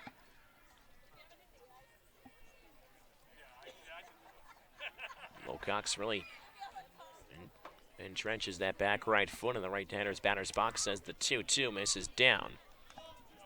Count is now full at 3-2. Again, Whitecaps trail this game 4-0. Only 1 hit so far. The 2 errors going to help Orleans get those 4 runs as the 3-2 payoff pitch at the knees for strike 3. Hardman tossed the bat, ready to take off the leg guard, but not so fast as Hardman is retired by the way of the punch-out. Strikeout number 6 so far for Cole Wilcox. He has been stupendous after issuing a walk to start off the 2nd inning. He's retired the last 7 batters now, and he just looks dialed in, starting guys off with that hard heater. Yeah, had that rough 1st inning. 2nd inning was more smoother. 3rd inning cruised through, and 4th inning so far so good. First pitch fastball for strike 1. 2 down the inning, nobody on in the bottom of the 4th. 4-0 Firebirds lead. Another fastball this time at the belt for strike 2. Wilcox quickly ahead, no balls in, 2 strikes on Auerbach. the junior from Alabama. The 0-2 is a high chopper towards the middle. Backhanded by Marcano. Throws across his body. Over to first to Emery. Another 1-2-3 inning worked by Wilcox. Again, after 4, it's a 4-0 Firebirds lead. We'll be right back. You're listening to Firebirds Baseball on the Birds Broadcast Network.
Back in Brewster, Massachusetts from Stony Brook Field, top of the 5th. It's a 4-0 Firebirds lead. New pitcher on the mound is Mason Black out of Lehigh. Of course, Levi Stout out of Lehigh pitched for the Firebirds last year. So the final line on Connor Shamblin, 4 innings, 2 hits, 4 runs, only 1 earned, but the 5 walks, but also punched out 4. So Triani will start things off on the right side for the Firebirds. First pitch he sees from Black is at the knees for strike 1. Triani came this game 3 for 6 on the season, had one of the RBIs in yesterday's loss at YD. 0-1 from the windup once again. Fastball. It's the bottom part of the zone. Triani's in the hole now, no balls and 2 strikes. Black from the windup. Once more 0-2. Fastball runs off the plate. Count is 1 ball and 2 strikes. Black, a native of Archbald, Pennsylvania, 6'3", 210. 10 games this year, 5 starts, went 3-0 with a 4.36 ERA. 1-2 pitch misses the inside Black. Triani evens the count back up at 2-2. Triani once more from the windup. Misses down and away. Triani's worth the count to 3 balls and 2 strikes. And the final line for Shamblin, 4 innings, 2 hits, 4 runs, only 1 earned, 5 walks, and 4 Ks. The payoff pitch. That one's a ball 4 as it skirts past the catcher Void as Toronto will hustle down the first. And leadoff man aboard here for the Firebirds. So far, every inning the Firebirds have gotten over the run. Obviously, last inning was a home run, but technically, in a way, reached base. Vidia reached base in the 3rd on the strikeout. So with Triani on first, it is the cleanup man Ray Gill, the 3rd baseman out of Miami.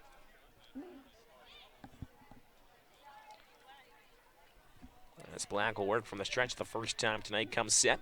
Kicks and fires as Gill's a slow chopper on the left side of the infield. Scooped up by Harmon, throws across the diamond in time as advancing towards second is Troiani on the slow chopper. So at least he's able to move the runner over. And is now Josh Zamora. Again, played 3rd in the first game, played short the last 2 games for the Firebirds. And so back in towards the end of the right-hander's batter's box. Trying off a second one out here in the top of the fifth. 4-0 Firebirds lead. Black takes a couple deep breaths, looks back at Trani for a long time. Fires towards Sohm as he throws an off-speed pitch on the outside of Black for strike one. Zamora so far has walked and singled. Back in the second and the third inning. Looking to keep the same theme here. Black gets his sign with the head nod. Set from the belt, the 0-1. Fastball runs inside on Zamora. Candyman's back up on 1-1. Firebirds so far so good. 4 runs on the 2 hits. Of course, looking to add to that tally though. The 1 run from Black comes up and in on Zamora. Gets it. Looks like it's on the hand or the shoulder as he'll take his base. So in his first 3 ABs tonight, he has reached base every time. Yeah, that's a great game for Zamora. Not ideal getting hit, obviously, for safety-wise, but he's been on for all 3 of his plate appearances, and the Birds have really taken advantage so far today of these free passes from the Brewster pitching. Obviously, the 5 walks we're giving up now. A walk here in this inning, a hit by pitch. That's a total of 7 base runners via the walk or the hit by pitch. Runners on first and second with 1 down. Off-speed pitch freezes Emery on the outer Black for strike 1. Emery kicks some dirt around the right-hander's batter's box. Has an RBI opportunity here. Again, just 1 down in the inning. 4-0 Firebirds lead. Emery so far struck out and walk. Again, in the 3-run third. As the 0-1 pitch just misses above the letters. Trying to come down a bit as a vote. Trying to frame it, but staying a little bit too up. Emery taking his time outside the box. Black waiting a long time. A couple signs it's being changed by Voigt. As the 1-1 from Black off speed. Out in front was Emery. 1 ball and 2 strikes on the first baseman from San Francisco. Well, again, runners leading off first and second. Trani over at second. Zamora at first. Zach Daniels is on deck for the Firebirds. Black trying to induce a ground ball here. As he'll step off the mound with his back right foot. Look back Trani as he scampers back to second. Looks back in towards Vaught once again. Looks at Trani, kicks and fires towards someone as the 1-2 pitch is hit up high in the air towards shallow center field. Bulwer coming in a few steps. Camp Center makes it out and throws it back in quickly, cut off by the shortstop Workman. So they're now 2 down here in the top of the 5th. Again, Trani's at second, Zamora at first. 2 outs though. 4-0 Firebirds lead is up to Zach Daniels now to try to buy some more insurance runs.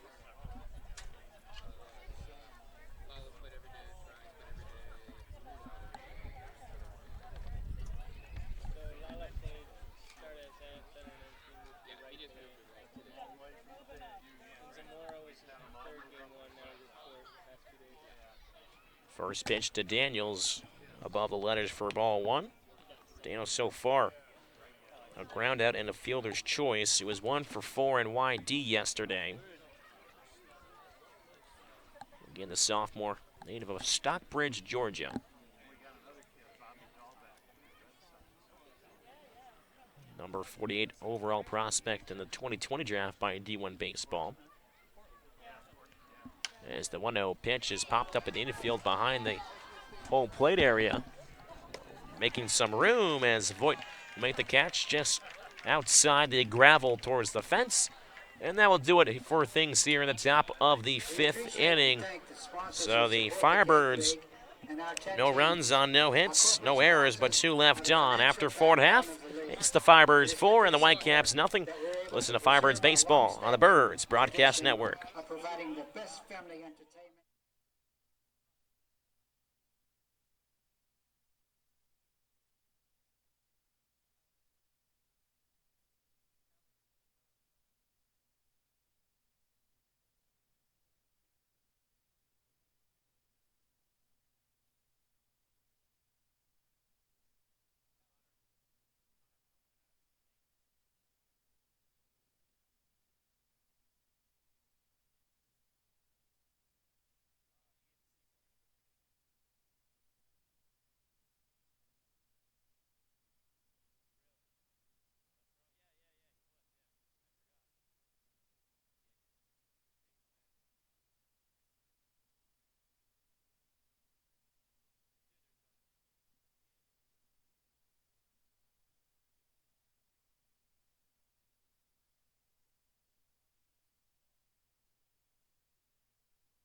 Back inside Stony Brook Field for the latter half of the 5th inning. Firebirds lead this one by a score of 4-0. Cole Wilcox's evening is done. A final line for him: 4 innings, 1 hit, no runs, no earned, 2 walks, and 6 punch-outs. So very efficient first start for him as he'll make way to Connor Pellerin, the right-handed pitcher out of Tulane. He'll have to deal with the 7, 8, 9 hitters of this Whitecaps lineup. First one he sees is Justin Voigt. He'll take a first pitch fastball on the outside edge for strike 1. And Vaught, and of Maryland, played for the Baltimore Redbirds of the Cal Ripken League. 0-1 fastball goes right by Voigt. Count is no balls and 2 strikes. Pellerin, a native of Baton Rouge, Louisiana, was in the West Coast League last summer, now makes his way to the East Coast to play in the Cape League as the 0-2 runs inside. 1-2 the count on the catcher from Maryland.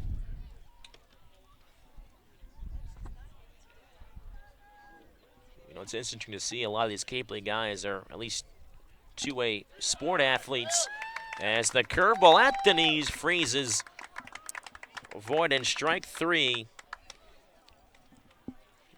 As Pellerin picks up his first punch-out on the first batter he sees. And that's a pretty good way to make your Orleans debut. Just come out and finish off right where Cole Wilcox did. Pellerin, a big, tall righty. We've seen plenty of right-handed pitchers so far this summer for the Firebirds. Nobody on, 1 out here in the top of the 5th. Fago just gets a piece of 1 and dribbles it foul on the left side. Count is no balls and 1 strike. Fago, strikeout victim, the one of the 6 victims that fell to Wilcox. Fago out of Stetson.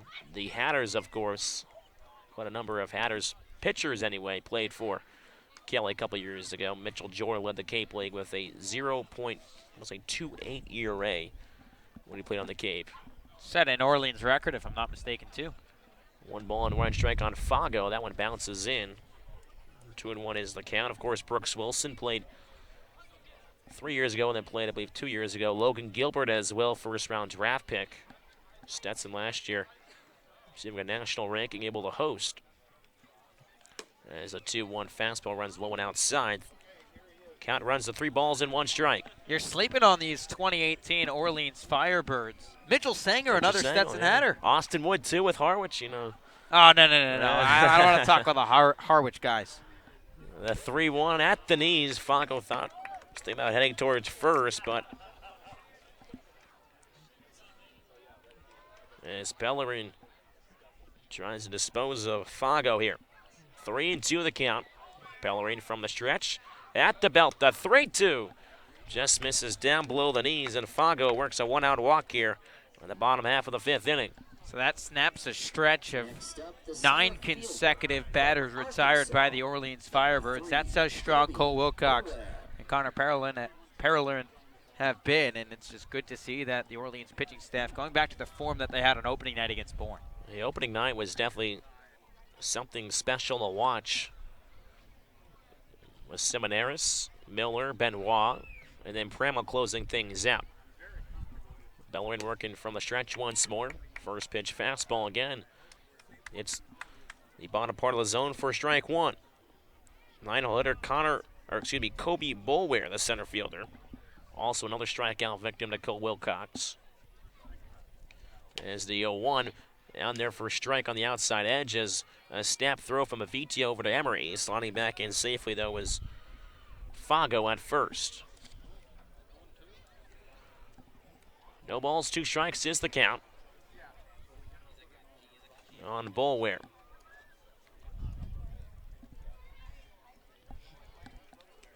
As the 0-2 bounces in the dirt, scooped up by Aviti. Josh mentioned earlier, he transferred from TCU, made 54 starts, all at second base his freshman season. Was 4th on the team with a .278 average. 1-2 fastball runs low and outside. 2-2 the count. He was also 24 for 28 on stolen bases and had 19 multi-hit games. Some pretty good numbers. The 2-2 curveball misses down in the zone. The count runs full.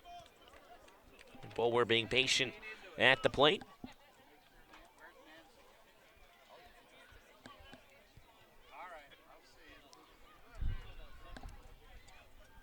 Bellerin comes set, kicks and fires. The 3-2 is fouled back into the screen behind home plate. Still will do it again at 3-2.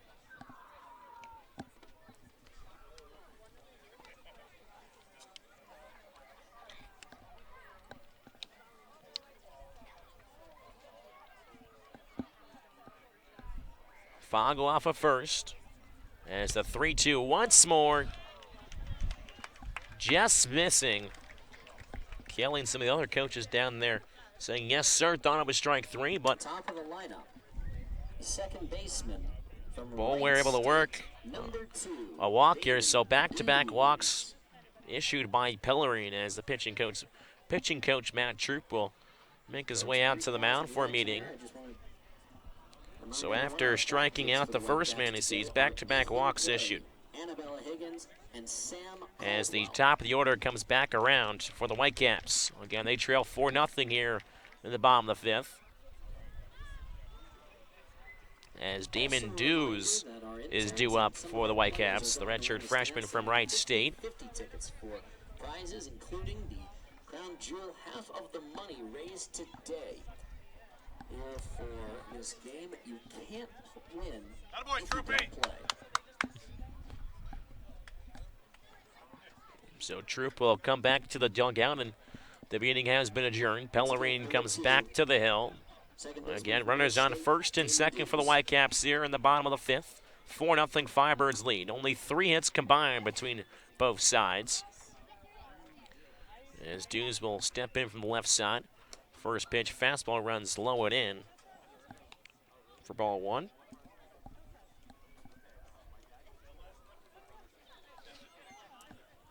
Dews hit .307 this year for Wright State. Was coached by his father Trent in high school.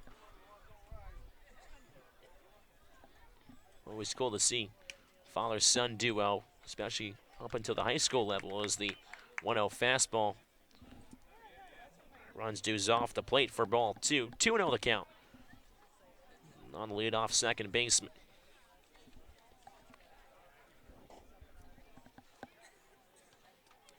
Bellerin looking for a ground ball here to get out of this jam. with one down in the inning as the 2-0 pitch is fouled back into the screen by Dews. Belly walks around the mid for a second, looks back towards center as it gets a new ball. Looking at the sign for Vicia. Gets what he wants and comes set. He kicks and deals as the 2-1 misses down and in once again. Count heads the 3 balls and 1 strike. And it doesn't appear that anyone's warming up in the Orleans bullpens. This is Connor Pellerin's jam to get out of. Looked good that first batter against Justin Vogt, kept him off balance, but since then he's almost caught Brewster pitching-itis, if you will, issuing some free passes. The 3-1 misses down in the zone once again. As now the tying run for the Whitecaps will come up to the plate as Kelly Nicholson will make his way out to the mound to check in on Pellerin. And what do I know? There was someone warming up, and that'll be the end of the day for Pellerin. We were just hiding down there as Kelly will take the ball, and that will end Pellerin's evening of work after striking out Voigt. 3 straight walks issued, but there'll be a pitching change in Orleans. So we'll be right back. Again, Binks is loaded here at the bottom of the 5th. 4-0 Firebirds lead. Listen to Firebirds baseball on the Birds Broadcast Network.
Back inside Stony Brook Field here in the bottom of the 5th inning. 4-0 Firebirds lead as it is Donovan Benoit, the right-handed pitcher out of Santa Fe College, who will inherit the bases loaded here with 1 out.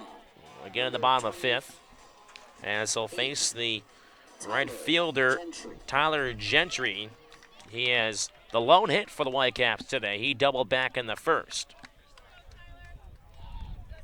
A big opportunity here for the Whitecaps. Again, tying run at the plate for Gentry.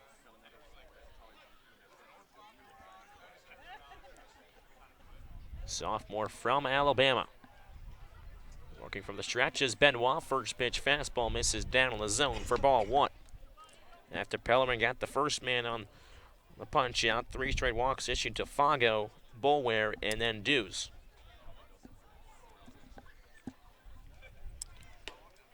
Benoit's 1-0 couches on the outside black for strike 1. 1 ball and 1 strike is the count on Gentry. Gentry going with the pants rolled up. The navy blue socks showing. As the 1-1 pitch gets past the glove of Avitia coming home. Flip on towards home, and they got him. Fago is thrown out at home as Avitia. A nice flip on to Benoit.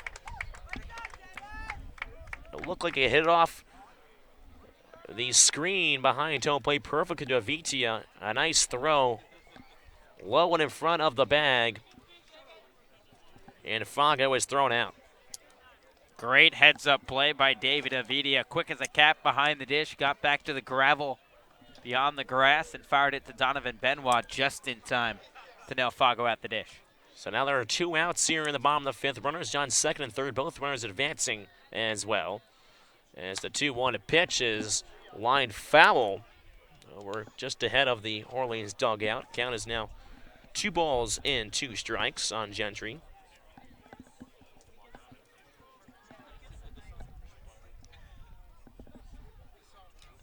As Benoit, again, making his second appearance here on the Cape. Pitch against Bourne in game 1 as a 2-2 pitch, just getting a piece is Gentry. So the count remained 2 balls and 2 strikes. Benoit pitched a scoreless 8th inning, just allowing 1 hit, but 2 punch-outs as well against Bourne in the 2-0 victory. Benoit set. The 2-2 pitch. Fastball elevated up in the zone, but Gentry able to catch up and foul it behind the home plate area. Please do not go into the woods in order to track down those foul balls. That's private property back there. Please don't go back into the woods. So once again, 2 balls, 2 strikes is the count. 2 outs, 2 runners on second and third. Benoit kicks and fires. 2-2 pitch. Fastball goes right by him. So after the play by Vicia, able to throw out Fago at home. And then the punch out by Gentry. The Firebirds worked their way out of the jam. Before we head out of this inning, I know the host families are a big part of what makes the Cape League great. And Scotty, I hear you're with one of the host families right now. Scotty, what do you got for us? Yeah, Thomas, you said host families are a big part of the league. They're a huge part of the league, and lucky to be joined by the Johnson family. They've got Nick Garcia with them now, the right-handed pitcher, and Tanner Murray, who's going to come in on Friday, I think you guys said. First off, guys, on behalf of the Orleans Firebirds, thanks so much for being a host family. We all appreciate you greatly, and I want to ask, Tom, I'll ask you first, how great of an experience has it been for you to have these players from across the country come in and spend a summer with you guys? It's been fun. By and large, everybody's been super nice. The kids are just, here to work hard, but they've been really respectful and just nice to hang out with. They really have been. You have a special favorite from the years past? Well, we only had one player prior to this year. It was Lars Newbar 2 years ago, and we still keep in contact with him. We're following him, and a couple weeks ago he had a grand slam in his single A ball, and texted him. He texted right back, and it's fun to follow him. I bet it is really fun to follow. And you talked to that Nick Garcia in the week or so that you've known him. He's got a special story in the fact that he wasn't a pitcher until 6 months ago. I feel like it must be really rewarding for you guys to host these guys and learn their stories and be a part of their story. I think for us, the story is the best part of the whole game. Because for Tom and I, we came here from Texas, and some of the boys, you're just sitting here and you're realizing this is their dream and they've been working at it, and the schedule is grueling, and they just go nonstop. They come, they drop their bags, and they're off to the field, and they don't even think about it. They love it so much. So for us, it's just fun to watch. And he just started pitching about 6 months ago, Tom, I think. So for him, it's he never thought he'd be here. It's a real big dream for him. His mom called, and she's so excited. And for us, it's sweet. It's a sweet story. Absolutely fantastic. You guys are making dreams come true. And again, thank you so much for your time today and for your time all summer and being a part of the Orleans Firebirds. We really appreciate it. Absolutely. Guys, back to you. Thank you, Scotty, and definitely the host families make the Cape League every single year as the 1-1 pitch is hit on the left side, hits off the backhand of Workman in the hole. And Marcano is aboard here to start things off from the top of the 6th inning. Again, he had homered back in the 4th inning to add another insurance run when made it 4-0, and that's what the score remains right now, as that will go down as a hit for Marcano. So he's now 2 for 3 on the evening, making his first Cape League start this year. And it's now the 9-0 hitter, David Avitia, will step in from the right side. As Black works from the stretch, first pitch fastball inside corner for strike 1. Avitia so far, pair of strikeouts trying to change his fortunes here. Again, Firebirds lead 4-0 here at the top of the 6th. Only 3 hits in this ball game. Avitia showing bunt, snap throw over back to first. Not in time as Marcano able to retreat back, diving in head first after the snap throw from Voigt.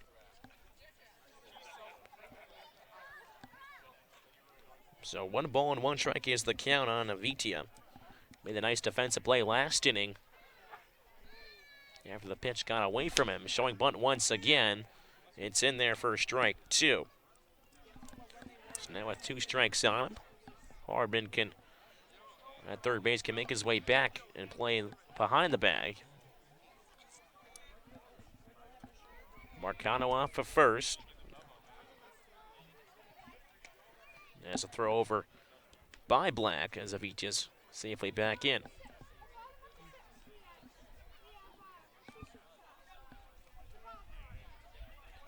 Black gives a look over to Marcano at first. Kicks and fires the 1-2 just above the letters. Avitia able to keep the hands back. After the check swing, 2 balls and 2 strikes is the count. Picks up some dirt from with his hands. Again, no batting gloves worn by Avitia. The 2-2 once more. Strike 3 as wave and a miss by Avitia. As he'll go down on strikes. For the 3rd time today is still one as them will record the first out here in the top of the 6th. Again, Firebirds still lead 4-0 over the Whitecaps. As Black tries to work his way around. Lead-off single by Marcano. First pitch cut on and missed for strike 1 by Trevor Johnson as the top of the order rolls back around. Lead-off man from Dartmouth. It's always cool to see as well. A guy like Trevor Johnson. Both his parents went to Dartmouth. As the 0-1 pitch runs upstairs for ball 1. 1 ball and 1 strike is the count. His dad played football for Dartmouth. Then played 7 years in the MLB for the Pirates, the Angels, and the Mets. Good team, that last one. I know it's Josh's favorite team. Hailing from New York. Also, Trevor Johnson from Ryan, New York as well. And as a throw over towards first, Marcano once again diving back in safely. And then his mom, Trevor's mom, was on the track and field team. So sports runs in the family. As the 1-1 delivered to Johnson, runs up and in as he lays a little bit backwards.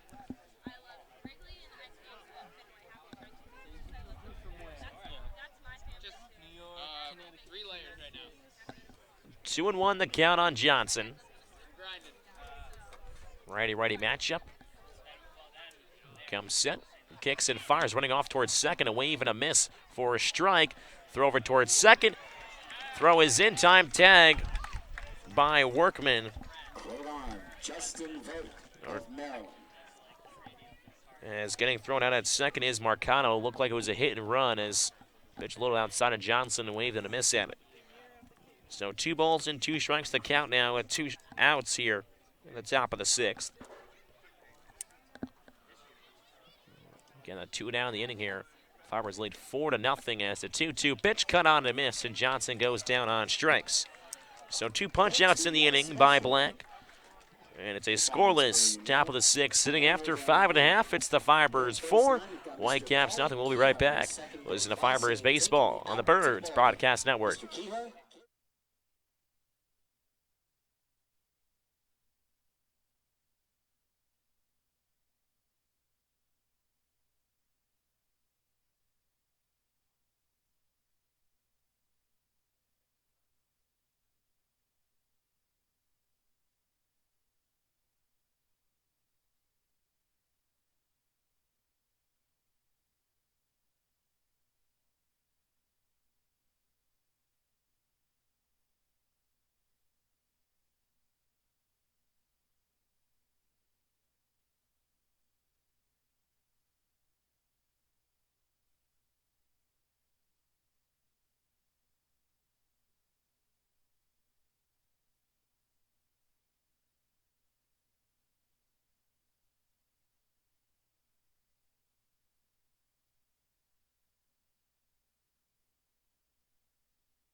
Back inside Stony Brook Field for the home half of the sixth inning. It's a 4-run cushion by the Firebirds, 4-0 lead. Again, Thomas Zanzarello alongside Josh White here on the Birds Broadcast Network. New pitcher on the mound, it is Michael Johnson out of North Carolina A&T, native of Lexington, North Carolina. 4-5 this year with a 3.22 ERA, 15 games, 14 starts. 81's inning pitch this year as the first pitch fastball runs inside on the 3-hitter, the shortstop Gage Workman out of Arizona State. As the 1-0 pitch is popped up over the dugout of the Whitecaps side on the third base line. Donovans back up at 1-1 strike. Again, Firebirds hold a 4-0 lead. 3 runs in the third have done most of the damage as the 1-1 is chopped over towards the second baseman. Marcano fields it on to Hopper, throws on to first in time for the first down. Yeah, not to overshadow the pitching that's been excellent all day for the Firebirds, but Julio Marcano has done it all really for Orleans. Had the solo shot in that fourth, picked up a single this last inning. He's played some good defense over at second base, and I don't think a lot of people necessarily expect things from an NJIT baseball player, but Marcano proving the stereotype wrong. No, for sure. Played a solid second base tonight. Very good job over there as the first pitch. Off speed runs off the plate. Let TJ call it. The DH out of Kentucky. Big man is the 1-0 just misses the outside edge once again. 2-0. I think that's one of the things that everyone's got to remember about the Cape Cod Baseball League, regardless of the school, regardless of conference. As a 2-0 pitch blows right by him with a fastball, 2-1. Every player is here for a reason. That every guy has their little role. They are very, very talented, just trying to showcase the scouts to play at the next level. 2-1 pitch is fouled off the Wobbly umpire's mask as it knocks it off as the ball will trickle just in front of us. A little bit to the right of home plate. And that's what makes the Cape great for sure. I mean, you have guys from JUCO guys. You know, we have a couple guys who transfer from SEC schools to JUCO schools and still make their way to the Cape. And it's a 2-2 pitch at the knee, strike 3 call. Michael Johnson rings him up with the fastball, gets Kale looking. It's now strikeout number 9 for the Orleans pitching staff today. They have been locked and loaded all evening long. Just 1 hit surrendered so far by the Firebirds. They've kept the Brewster Whitecaps off balance and haven't had a hit since the first 2. That's been the most impressive thing. This is now the cleanup man, or excuse me, the 5-hole hitter, Tyler Hardman, the third baseman. Takes a first pitch fastball for strike 1. Firebirds pitching staff has been clicking on all cylinders so far. Johnson from the windup, fastball runs up for ball 1. 1-1 is the count. Sun begins to set here from Stony Brook Field. Winston now blowing out towards straightaway center. As the 1-1 off speed fools Hardman there out in front. 1 ball, 2 strikes is the count as the shadows start to play a little bit here, like the Wrigley shadows. Covers just past the pitcher's mound is shade. 1-2 pitch, fastball elevate, strike 3.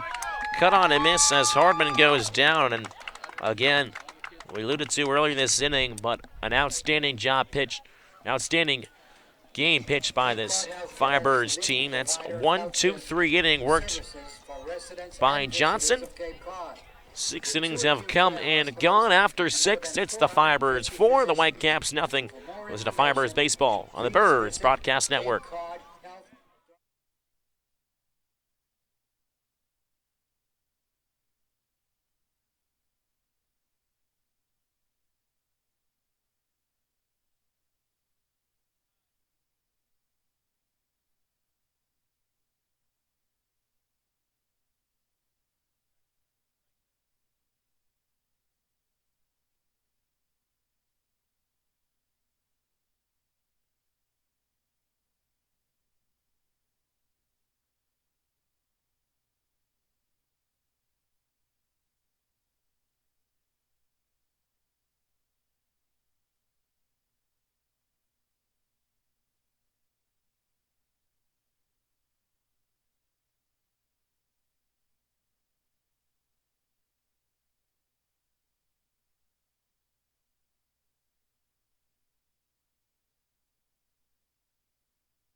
number 17, Jordan Lala. The Firebirds lead the Whitecaps 4-0 as we head to the top of the 7th inning here at Stony Brook Field. Jordan Lala will lead things off for Orleans. First pitch from the right-hander Mason Black. A fastball misses low for ball 1. Firebirds have scored 4 runs on 3 hits. They haven't made an error, and they've left 4 runners on base. 1-0 pitch. Breaker misses low, and it's 2 balls and no strikes. Check that, 6 runners left on base so far this evening for Orleans. And it's really that 3rd inning that has given Orleans this boost. 3 runs on just 1 hit in the frame, but 2 errors by the Brewster Whitecaps. 2-0 pitch from Black. A fastball on a line. Past the first baseman, Fago, down the right field corner.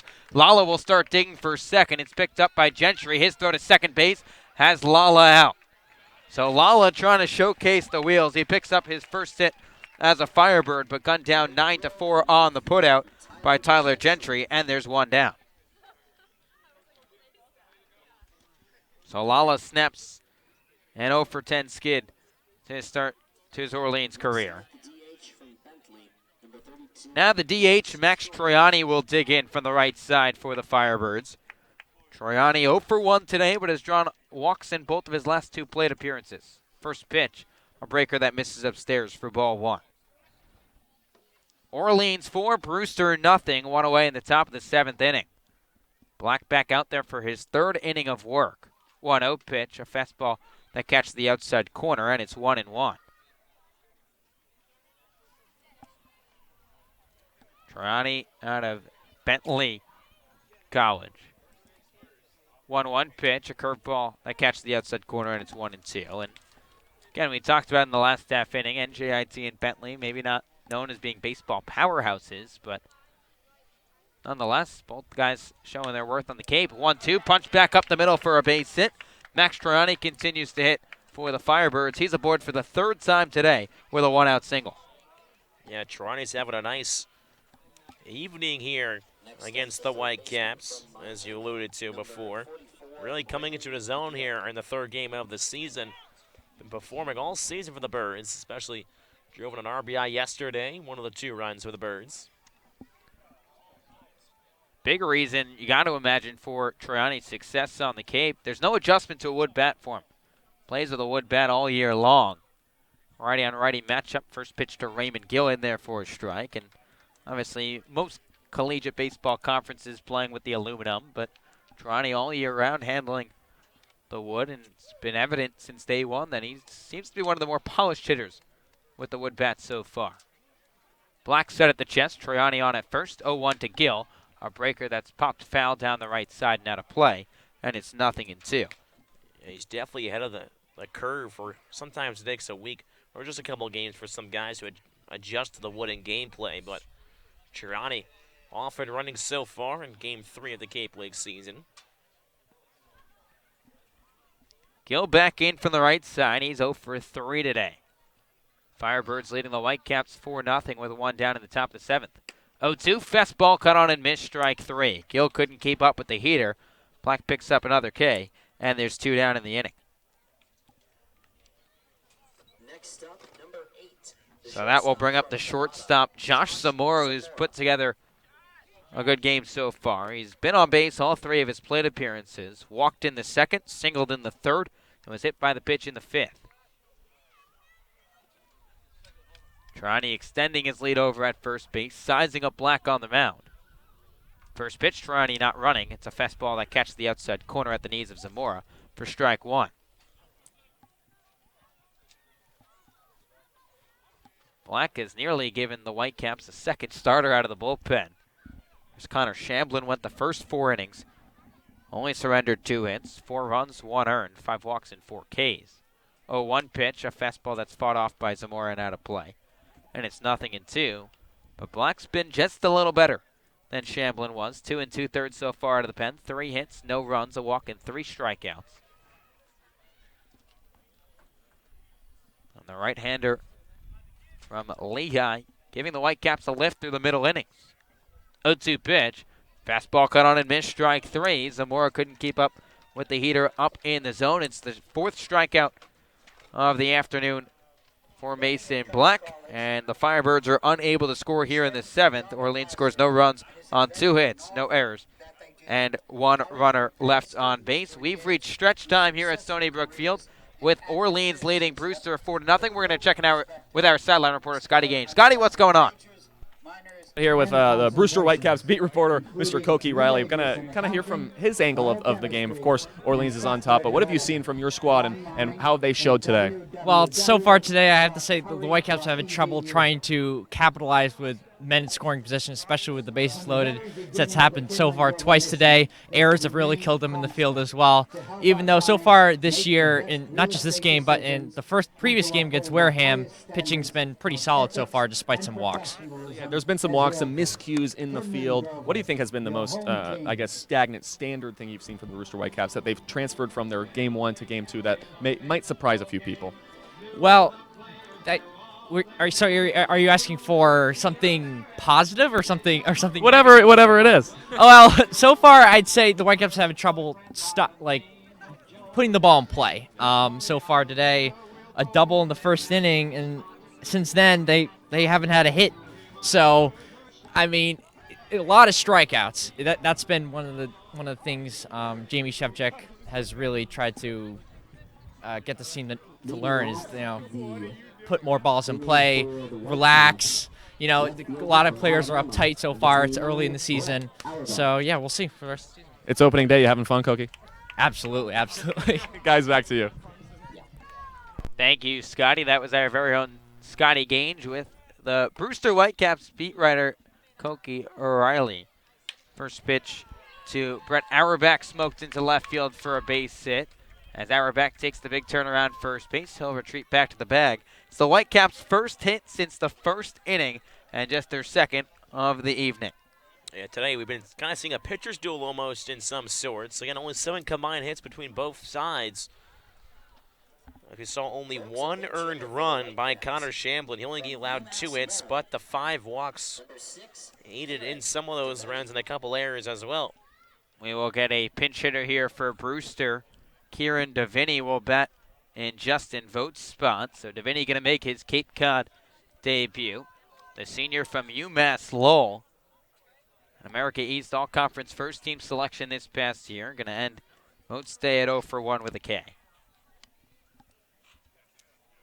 And Jamie Shevchik's just trying to push the right buttons in the latter part of this ball game. Whitecaps haven't had too much to show for offensively today. First pitch, a breaker that Deviney chases out of the zone for strike 1. And Brewster only scored a run against the Wareham Gatemen 2 days ago in their season opener.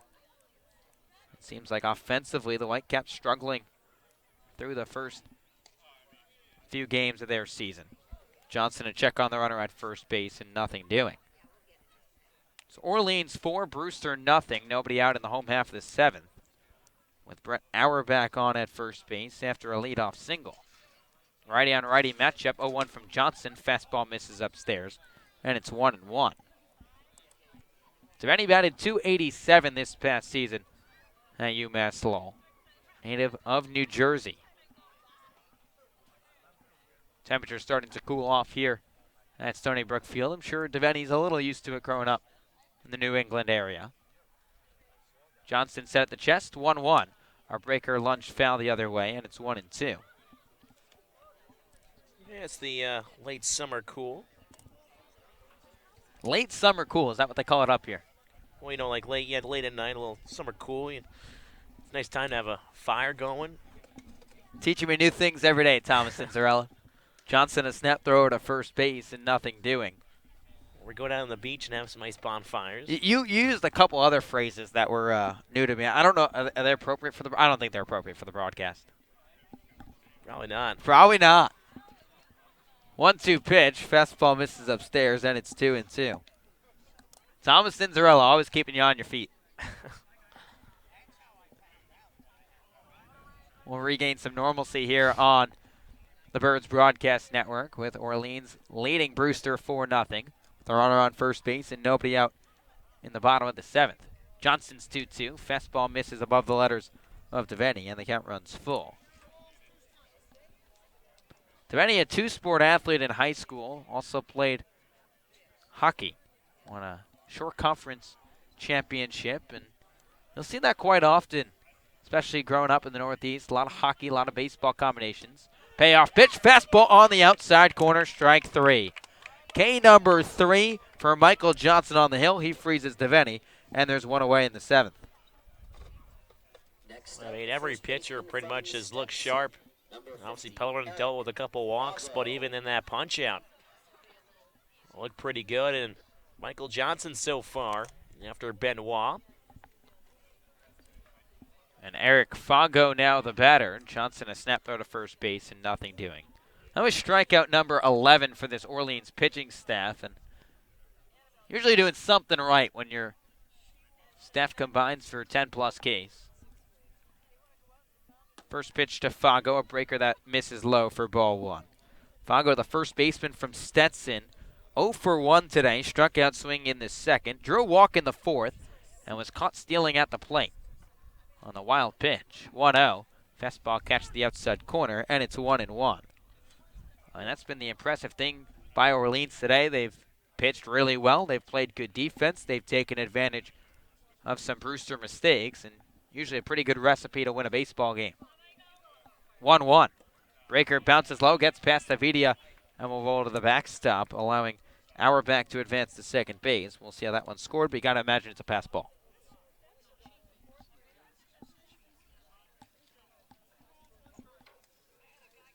See, at school, Thomas, it's pretty easy to know if it's a wild pitch, pass ball, error, or hit. The SID sits right behind you. Here on the Cape, there are no SIDs. Well, yes, we're our own SID. We are, so. but there is an official score. We don't get to make the call. 2-1, fastball that goes past Avidia's glove and will now move Auerbach to third. So back-to-back errant throws, we'll call them for now, from Michael Johnson. Pushes Auerbach to third. So they called the first one a wild pitch. I was about to say that, yep. You got to think the second one, if the first one was a wild pitch, the second one's going to be a wild pitch. Exactly. Got to love the common sense and awareness. Johnson out of the stretch with the runner on third and one down. 3-1. Fastball swung on and fouled off down the right side, and the count runs full. Pretty much any Cape League game, if a foul ball goes anywhere down the first or third base line, there will be at least a dozen kids running after it. Johnson's 3-2. Fastball smoked into right center field over the leaping grab of Marcano, and it's down for a base hit. Eric Fago capitalizes on the back-to-back wild pitches, and the Whitecaps are on the board with an RBI single from Fago. It's 4-1 here in the 7th. Well, I guess Brewster is now at their average runs that they had a game this year. They have one on the board finally, and it draws them a little bit closer to trying to tie things up here late in this game. Can't put anything past you, Thomas. Kobe Boulware, the center fielder, now the batter for the Whitecaps. First pitch, a fastball down the chute for strike 1. A couple of my accounting classes paying off. Seems that way. What, half a college education? Yeah. That liberal arts degree from Providence. 0-1, a breaker fouled off by Boulware, and it's 0-2. Boulware's 0 for 1 so far tonight. Struck out swinging in the second, walked in the 5th before being stranded at third base. And Michael Johnson has done a very good job of getting ahead of hitters so far. The 0-2, a breaker poked into shallow center field, and that one's down for a base hit. Fago takes the turnaround from second. He'll stay there with Trevor Johnson hurling it into the third base bag. But back-to-back base knocks for the Whitecaps, and they'll bring the tying run to the plate here in the 7th inning. Well, Boulware, that was a very good pitch by Johnson. It was down in the zone. It was out of the zone, actually. And Boulware just went down there and got it and just scooped it up and just flipped it in the center field for a base hit. So Johnson really, the only better thing he could have done was put in the dirt, but, you know, that was a really good pitch, and Boulware just a better piece of hitting. Damon Dews, the batter for the Whitecaps, the leadoff man for Jamie Shevchik tonight. He'll represent the tying run, hit 4 home runs this past season at Wright State. First pitch, a fastball hit the other way and out of play for strike 1. It's Orleans 4, Brewster 1, with 2 on and 1 out here in the bottom of the 7th inning. Dews is 0 for 2 today, struck out looking in the first, drew a walk in the 5th. Firebirds pitching staff has been excellent so far through the first 6 1/3. Starting to teeter off just a touch. 0-1, a fastball that's hit back to the screen. And it's 0-2. And Johnson continues once again, second consecutive batter, jumping ahead 0-2. Kind of what we saw with Andrew Abbott. He's getting ahead in the counts, but just a couple, dink hits over the infielder's head, just kind of went the way for YD yesterday. Dews back in from the left side. Here's the 0-2, a fastball that's just squared out of play. And we'll do it again.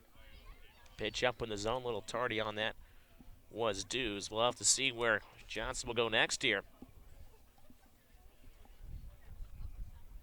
Orleans pitching staff so far with 11 strikeouts tonight against the Brewster Whitecaps. Johnson looking for his 4th. 0-2.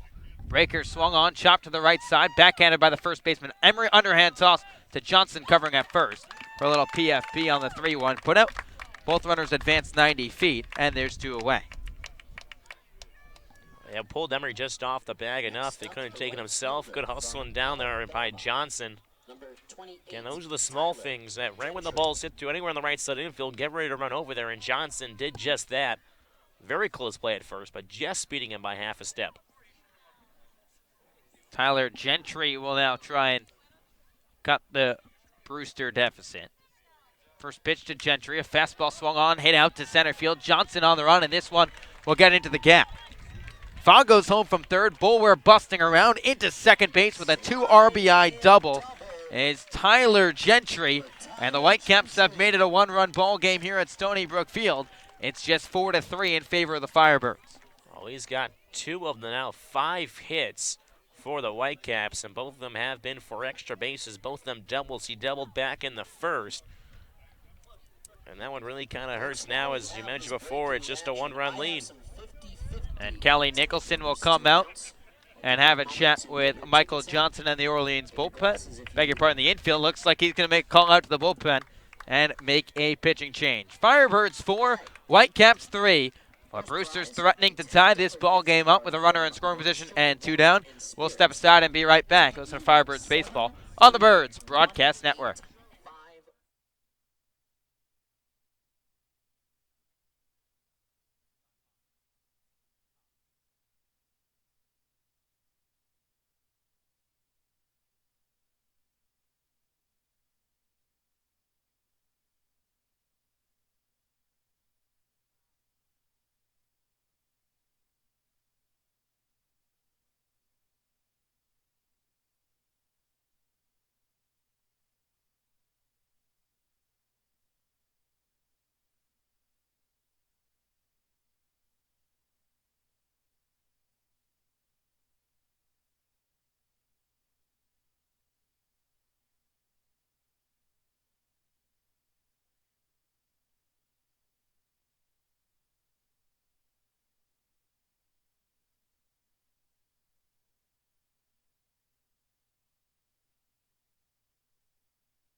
Welcome back to Stony Brook Field. The Firebirds lead the Whitecaps 4-3 as we are in the bottom of the 7th inning with 2 outs and a runner on second for Brewster. Kelly Nicholson going to make a call to the bullpen. He'll get the right-hander from St. Mary's, Michael Hobbs, a rising junior, originally from Corona, California. Made his Birds debut yesterday against YD through a scoreless frame, just surrendered 1 hit. The All-West Coast Conference second-team honoree. The 5th pitcher used today by the Firebirds, and this Orleans pitching staff has been pretty good today, Thomas, but this 7th inning has been a strong showing by the Brewster offense. Yeah, the Whitecaps have come back with 3 runs of their own, a couple base hits. We mentioned a couple ones just finding the outfield grass, but The double by Gentry really doing the damage here. 2 of the 3 runs scored on that last double. Number 25, Gage Workman. And the Firebirds are not out of the woods just yet. They've got Tyler Gentry on second, and the 3-hole hitter, Gage Workman, digging in from the left side. Workman's 0 for 3 so far today with 3 ground outs. First pitch from Hobbs, a fastball that backs up Workman for ball 1. Workman, the 7th batter of the inning for the Whitecaps. They've scored 3 runs on 4 hits in this frame alone. They only had 1 hit through the first 6 innings.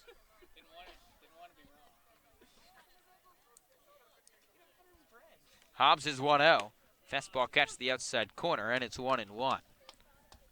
Now Benoit came in with the bases loaded and able to work out of that jam with 1 out. Let's see if Hobbs get another high leverage situation with a runner, the tying run in scoring position over at second. So Orleans with a lot of arms to go to today, given just the construction of the roster so far. Hobbs steps off and checks on Gentry, who is dancing on second base. Orleans 4 runs with 5 hits, no errors. Brewster 3 runs, 5 hits, and 2 errors. Hobbs set at the chest, checks on the runner at second base. Takes a deep breath. Here's the 1-1. It's a fastball that paints the inside corner, and it's 1-2.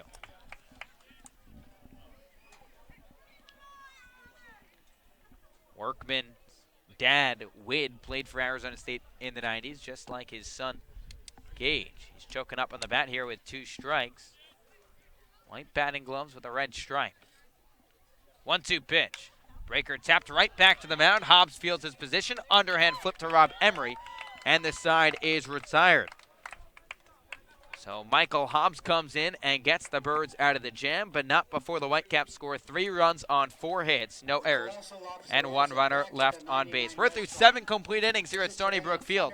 4-3 Orleans lead over Brewster. Listen to Firebirds baseball on the Birds Broadcast Network.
The Firebirds holding on to a 4-3 lead over the Whitecaps as we head to the top of the 8th inning here at Stony Brook Field. New pitcher into the ball game for Brewster. It's Sean Fisher, the junior southpaw out of the University of Maryland. He'll face Rob Emery to begin this 8th inning. Lefty on righty matchup. First pitch to Emery. A sweeping fastball that misses low for ball 1. Fisher, a wide motion from the left side, stands on the third base side of the rubber, has the tan glove at the belt. Roxon fires the 1-0 pitch. A fastball crushed out to deep left field. Auerbach ranging back. He's at the track. This ball is gone. Rob Emery, a solo home run as the first baseman from San Francisco leaves the yard, and the Birds have an insurance tally here in the 8th. It's 5-3 in favor of Orleans. Well, how about that? Have a day, Rob Emery gets his first Cape League home run, and it couldn't have come at a better time at it. He's mentioned before an insurance run, which the Firebirds desperately need to give himself now a 2-run cushion here in the 8th. It's the Birds' second long ball of the day. They had not scored a run since the 4th, but Orleans capitalizes on the pitching change by Jamie Shevchik. First pitch to Zach Daniels, a ball that misses low and out of the strike zone. This Orleans team was scoreless across 3 innings against Mason Black. Shevchik goes to the pen to get Fisher, and Rob Emery did not waste any time. 1-0 to Daniels, a fastball chopped to the left side, right at the third baseman Hardman, who can't handle it. Regathers, wide throw, pulls him off the bag at first base, and Daniels is aboard on the E5, charged to Tyler Hardman. Going back to Emery, he's a guy that also competed in the home run derby in the NECBL last year when he was an all-star. And following that now reaching on an error is Zach Daniels. So Firebirds still much alive here, trying to add some more insurance runs in this latter half of the game. And Julio Marcano, the second baseman, who's put together a good first start in Orleans together, will bat for the 4th time. Lefty on righty matchup. First pitch to Marcano. He shows bunt, lays it down on the first base side. Fisher comes off, barehands it with the left hand, throws to Fago at first base. Sacrifice successful for Julio Marcano. It goes 1-3 on your scorecard, and the Birds another runner in scoring position with 1 out. Yeah, you can see that Kelly wants to play a little small ball here now. He gets another runner in scoring position to try to scratch another one across here in this inning. And we will get a pinch hitter here for the Orleans Firebirds, as Eddie McCabe, who did not play yesterday against the YD Red Sox, started at shortstop on opening night for Orleans. He'll pinch it in David Ovidia's spot to try and add on another tally for the Birds. McCabe digs in from the right side. Fisher set from the third base side of the rubber. Checks on the runner at second base. First pitch to McCabe. Fastball hit the other way out to right field. Gentry gliding towards his right. He makes the snag. Tagging from second base is Daniels. The throw to third, not in time. So a productive out by Eddie McCabe off the bench. Sliced one the other way right at Gentry, but it moves Daniels up 90 feet. That was a good cutoff work there by Brewster, but Daniels just sneaking in there into third base, and that's exactly what you want after the sacrifice bunt. Move the runner up with a fly ball to right field. 2 outs, put a runner at third.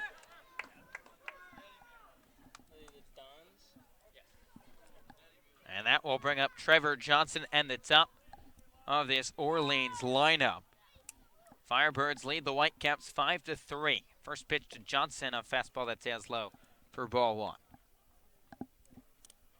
Johnson's been aboard twice today, walked in the first, reached on an error in the third, and came around to score. The 1-0 pitch, a curveball drops in on the outside corner, and it's 1-1. Defensive change to let you know about as well behind the dish. Is Taveni going to remain in the game, who pinch hit for Justin Vogt to catch. 1-1 to Johnson, just a dribbler hit back to the mound. Fisher fields his position, throws to first base, and the side is retired. But not before the Birds tack on another run thanks to a solo shot by Rob Emery, his first of the summer, as Orleans scores 1 run on 1 hit, 1 error, and 1 runner left on base. What are the home half of the 8th? 5-3 Birds advantage. Listen to Firebirds Baseball on the Birds Broadcast Network.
Welcome back to Stony Brook Field. Orleans leads Brewster 5-3.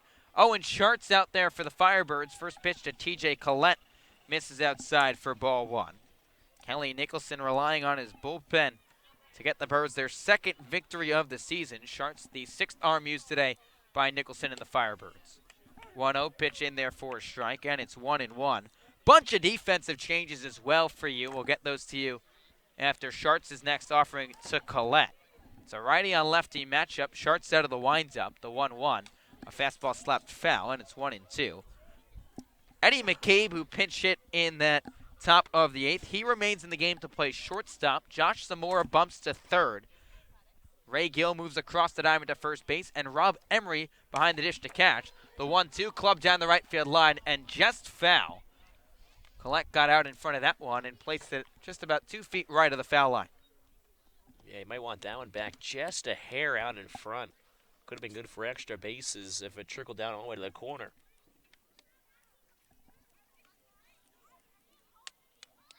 Let's give it the final line as well for Michael Hobbs. He came in, faced one batter, got the out.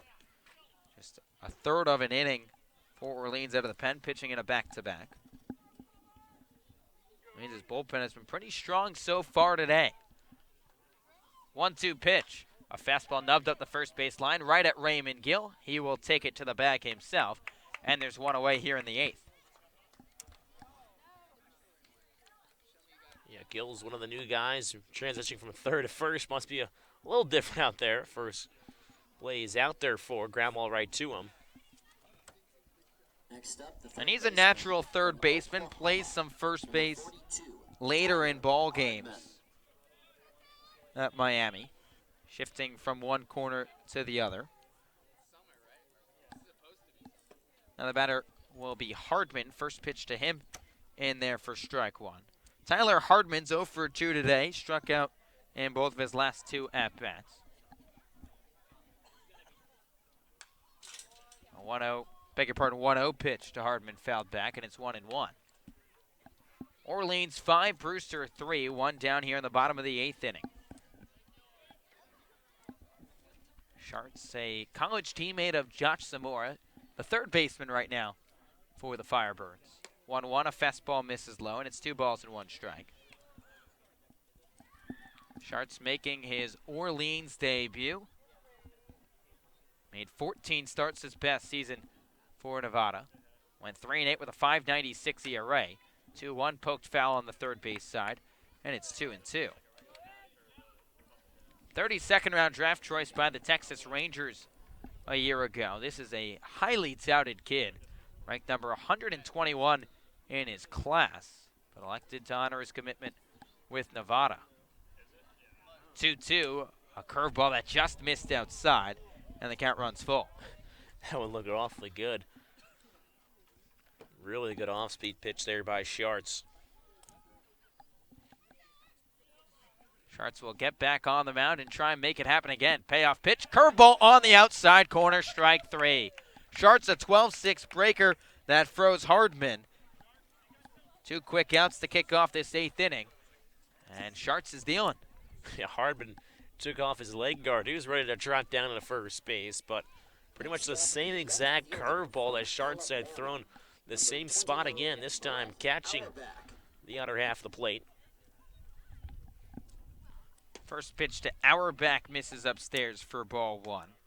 Brett Auerbach singled in the 7th to kick off that Brewster rally. It's the only 3 runs in that frame the Whitecaps have to show for. 1-0, a heater that catches the inside corner, and it's 1-1. Kelly Nicholson encouraging Rob Emery, who shifted from first to catch behind the dish. 1-1, a curveball smoked out to right center field. Johnson, the center fielder, turned around. He's looking at the fence. This 2 hops over the wall. So Brett Auerbach, a ground rule double, his second base hit of the day. And the Whitecaps, just their second extra base hit of the evening. Beg your pardon, their third. And Brewster will once again bring the tying run to the plate. Yeah, the wind blowing out there to straightaway center just couldn't quite carry it enough if you're a Brewster fan, but Able to keep it in the ballpark. 2 outs still in the inning, though, for Shards. So, but again, it does bring the tying run to the plate once again. Number 6, Kieran Devaney. Kieran Devaney will take his second licks at the dish. Came in as a pinch hitter in the 7th. Struck out looking, then came in to catch for the Whitecaps. Sharts a long stare into Rob Emery. Now the right-hander comes set. The first pitch, a fastball skied up behind the dish, but out of play for strike 1. Orleans 4 outs away from picking up their second victory of the summer. It's an Orleans squad that got off to a slow start in 2018, just 1-4 over the first 5 games a summer ago.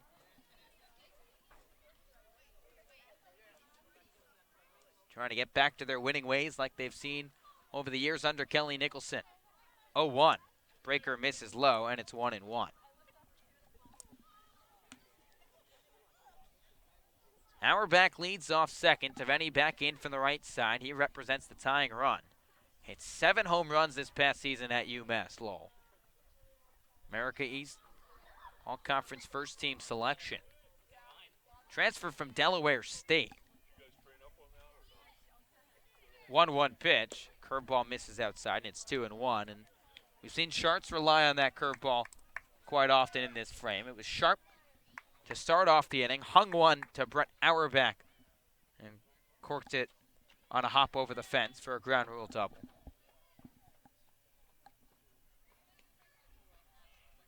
Sharts set at the chest, a deep breath, 2-1. Fastball paints the outside black, and it's 2-2. Yeah, he's been really locating some of his pitches really well. You mentioned the curveball, that fastball there. That was picture perfect right at the knees.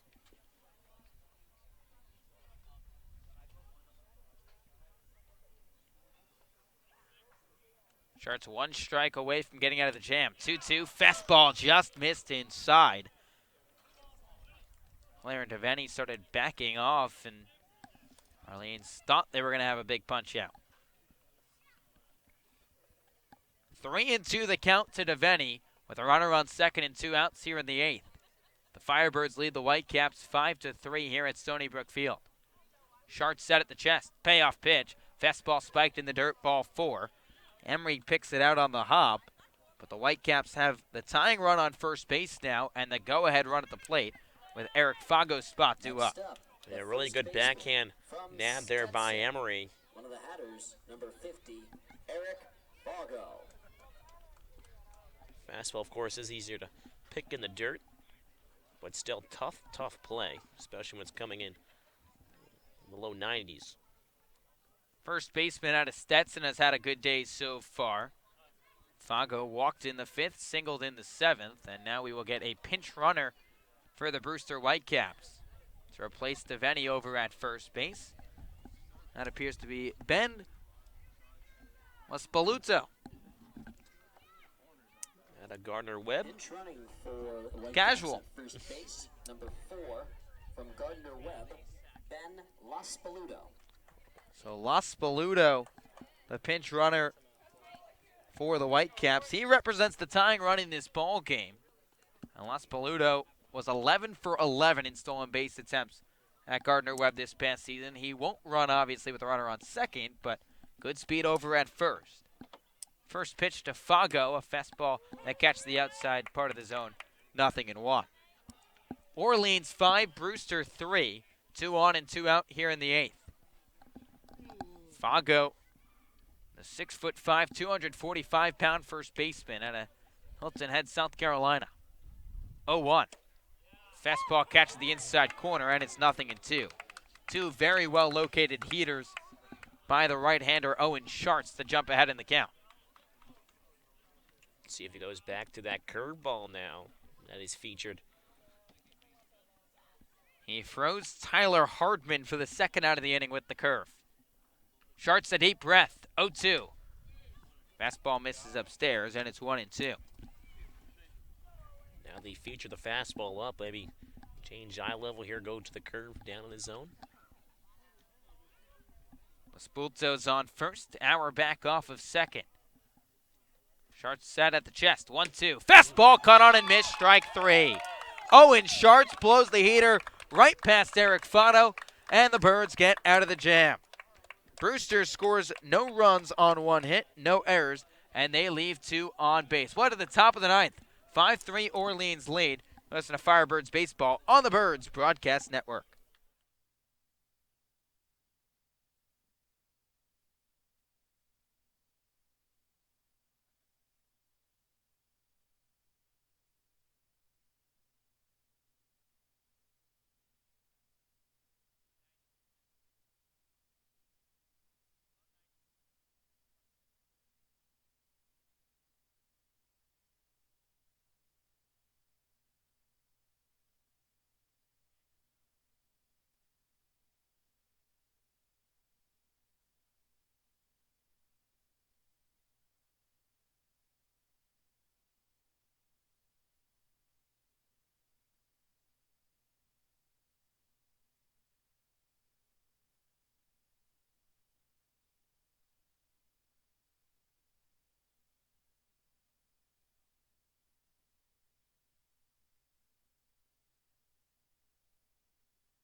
Top of the 9th we go here at Stony Brook Field. The Orleans Firebirds lead the Brewster Whitecaps 5-3. Jordan Lalo will lead off the frame for the Firebirds. Set to face the southpaw Sean Fisher back out there for the Whitecaps. Lefty on lefty matchup. The first pitch to Lala. A breaker taken low for ball 1. Jordan's 1 for 3 today, a single in his last at bat. Fisher a deep breath, working out of the windup, 1-0. Fastball catches the inside corner at the knees, and it's 1-1. Lala singled in that 7th, but was thrown out at 2nd, trying to extend it into a double. It was a great throw by Tyler Gentry, the right fielder. Fisher rocks and fires the 1-1. A curveball that nips the inner half, and it's 1-2. Troiani and Gill to follow in this inning for the Firebirds, who boast a 2-run lead in the top of the 9th here at Stony Brook Field. The 1-2 pitch, a breaker that bounces low, and it's 2-2.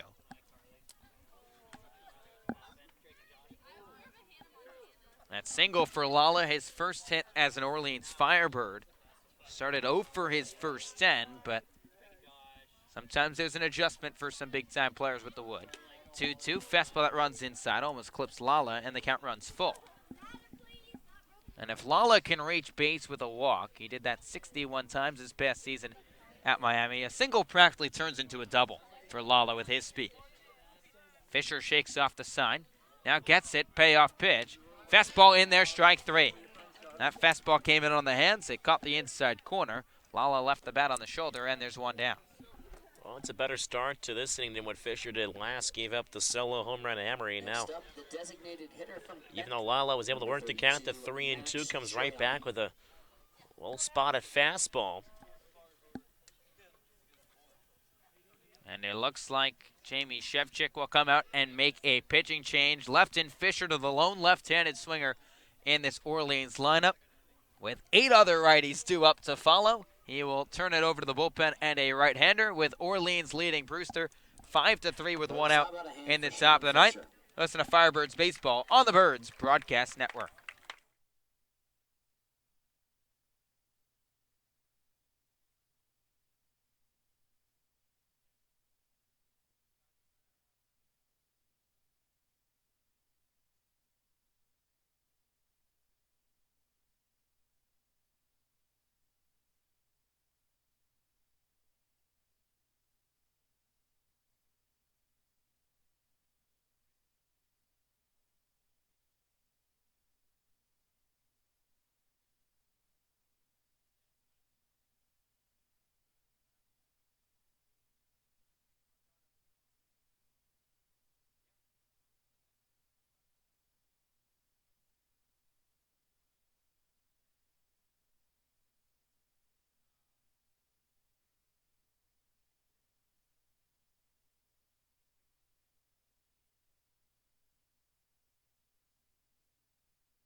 Orleans a 5-3 lead over Brewster as we welcome you back here to Stony Brook Field with one out in the top of the 9th inning. Pitching change for the Whitecaps. The right-hander from Creighton, Jonas Smith, will enter the ball game for the Whitecaps, trying to keep this at a 2-run contest. Max Troiani, the 3-hole hitter for the Firebirds, will dig in from the right side. With the right-hander set, first pitch to Troiani, a breaker that misses low for ball 1. Smith making his first appearance of the summer for the Whitecaps. 1-0 pitch, a fastball fouled back by Troiani, and it's 1-1. And this Brewster bullpen's been pretty strong so far today. They've only given up 1 run. It was that solo shot hit by Rob Emery off of Sean Fisher. Other than that, they've tossed 4 1/3 of just 1-run ball. 1-1 pitch, a breaking ball slapped the other way into right center field. Boulware on the run, he can't get there. This one bounces down for a hit. Max Troiani reaches for the 4th time today with his 2nd single, and the Birds a 1-out base runner here in the top of the 9th. Troiani continues to rig at the plate. I mean, he's definitely been probably the best offensive piece that Orleans has had so far through almost 3 games. Next up, the first baseman, especially 2 for 3 today with the 2 walks. His on-base percentage is going to go through the roof after this game. Raymond Gill, the batter now for the Firebirds. Righty on righty matchup. Smith set, first pitch. Fastball catch the outside part of the zone. Throw down from the catcher, Crouch. On the back pick attempt, not in time.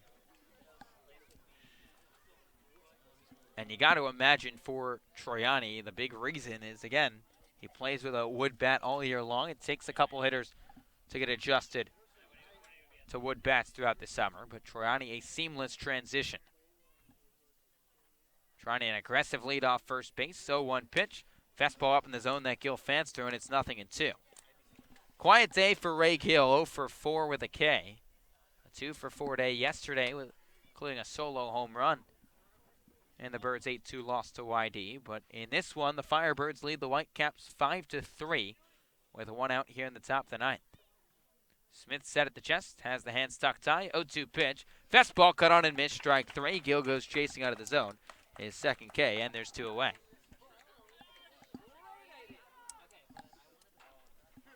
Birds still have a chance here. Even though there's 2 outs, still a runner on.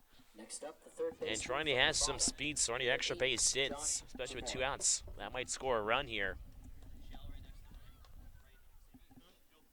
Josh Zamora now the batter for the Firebirds. And Smith steps off the rubber to just stare right at Max Troiani. Zamora started this game as the shortstop, has moved over to third base with Eddie McCabe remaining in the game to man the shortstop position. First pitch from Smith. Fastball catch the outside corner. Another back pick attempt from Crouch, the catcher, not in time. Troiani, every time he's been on base today, they got a lot of action. You know, back pick attempts, pitcher pick-off attempts. He's an aggressive base runner, swiped 17 bags and did not get caught once at Bentley this past season. 0-1 pitch. Breaker bounces low, gets past the catcher, Crouch to the backstop, and Troiani will get second base after the end of that dance with the pitcher Smith on the mound. So a wild pitch moves Troiani into scoring position with 2 down here in the top of the 9th. Birds have a 2-run cushion, but trying to tack on another insurance tally. Got Josh Zamora at the dish, who's 1 for 2, singled back in the 3rd, and has been on base 3 times so far tonight. 1-1. Fastball paints the outside corner, and it's 1-2. For Brewster in the home half of the 9th, they'll have 9-1-2 due up. Kobe Boulware, Damon Dews, and Tyler Gentry. All 3 of those guys have been on base at some point today. We'll see if Kelly Nicholson elects to make a pitching change and maybe anoint an early season closer. 1-2, breaker misses outside, gets past the catcher Crouch. Troiani will go to third on the pass ball. And the count's even at 2-2. Yeah, remember, Pramel closed out the first game against Bourne. We'll have to see if he'll get the call or if Sharts will remain in the game. The other question becomes, who would get the win for Orleans? Cole Wilcox went the first 4 innings. Not necessarily going to get in line for the win. It comes up to the official scorer's discretion. 2-2 pitch. Fastball hit hard on the left side of the infield. The shortstop Workman down to a knee. He fields it, throws to first, and this side is retired. Zamora hit that one on the screws, but Workman was positioned perfectly as the Birds score no runs on one hit, no errors, and one runner left on base. One last chance for Brewster. Birds looking to close out their second victory of the season. Orleans leads Brewster 5-3. You listen to Firebirds Baseball on the Birds Broadcast Network.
The Birds 3 outs away from picking up their second victory of the summer as the right-hander from Southern New Hampshire, Jeffrey Pramel, will come in to pitch the bottom of the ninth, looking for his second save of the 2019 year, as it'll be 9-1-2 here for Brewster. Kobe Boulware, Damon Dews, and Tyler Gentry due up to face the hard-throwing right-hander. Righty on righty matchup. Pramel set at the belt. First pitch to Boulware. A fastball catch the outside corner for strike one. Pramel pitched on opening night against Bourne through a scoreless frame, gave up one hit and struck out one for his first save of the summer. The 0-1 pitch, a fastball skied behind the dish and out of play, and it's quickly 0-2. In 25 appearances at Southern New Hampshire this past year, Pramel picked up 10 saves, had an ERA of .98, and struck out 44 batters across 36 2/3 innings. Pramel, high leg kick, 0-2. Curveball chopped to the left side. Josh Zamora is there. Couple steps towards his left. Throw across the diamond in time. And the Birds have the Whitecaps down to their final two outs. Well, that's always a good start when you get the leadoff runner out, especially inducing a ground ball. Keep your field awake out there. But that's an ideal start if you're Jeff Pramel, and for the Whitecaps, need base runners quickly. Damon Dews, the leadoff man for Brewster, will dig in from the left side. Dews is 0 for 3 today, drew a walk in the fifth. First pitch, a fastball tails outside for ball one. It's Orleans 5, Brewster 3. Game number 3 of this 44-game regular season here in the Cape Cod Baseball League. 1-0. Fastball paints the inside corner at the knees of Dews and evens up the count at 1-1.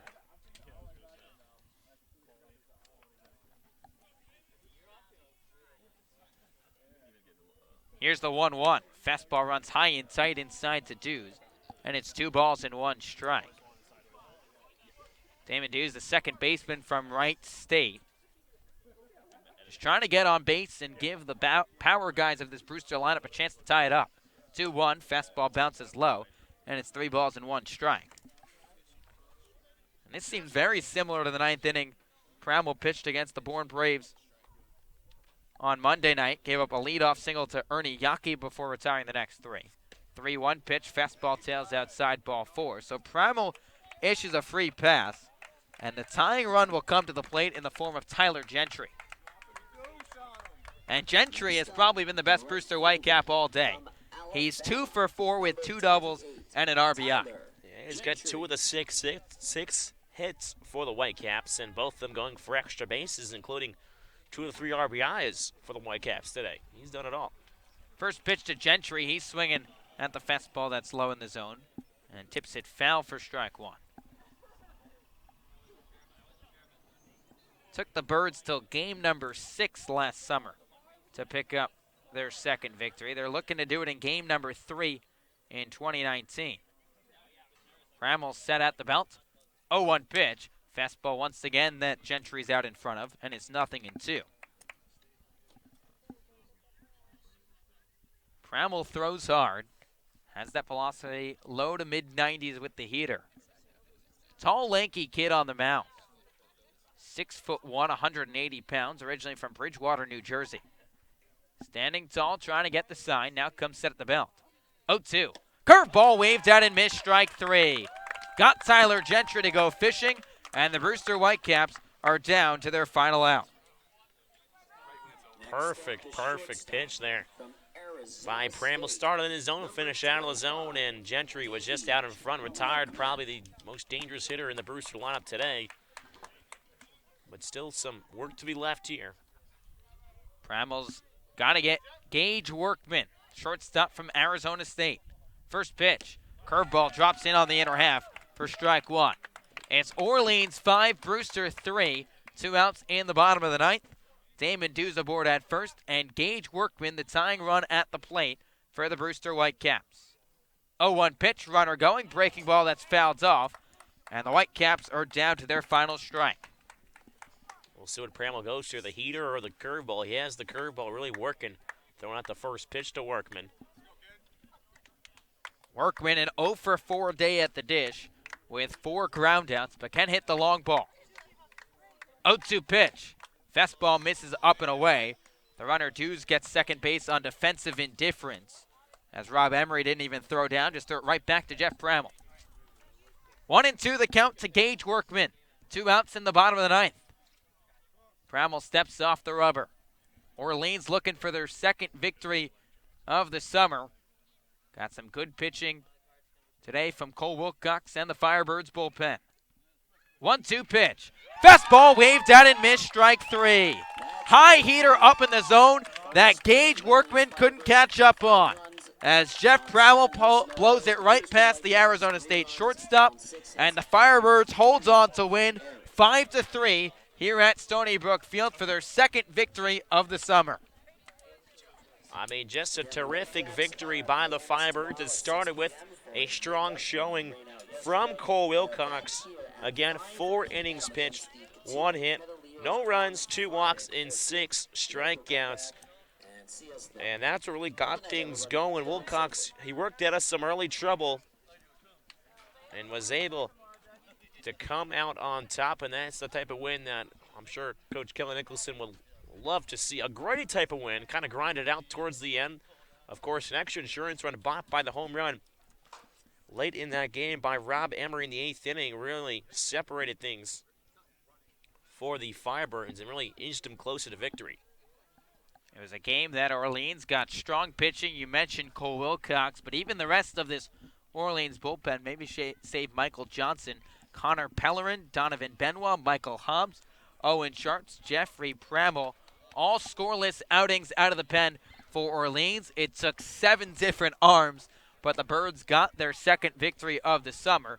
Orleans scored 5 runs on 7 hits, no errors, and they left 7 runners left on base. For the Brewster Whitecaps, they scored 3 runs on 6 hits, 3 errors, and 9 runners left on base. We'll see who the winning pitcher of today's ball game is. We'll yet to find that out because Cole Wilcox did not go the full 5 innings to get a win. Shamblin picks up the loss. He drops to 0-1, and Jeffrey Bramall picks up his second save of the summer.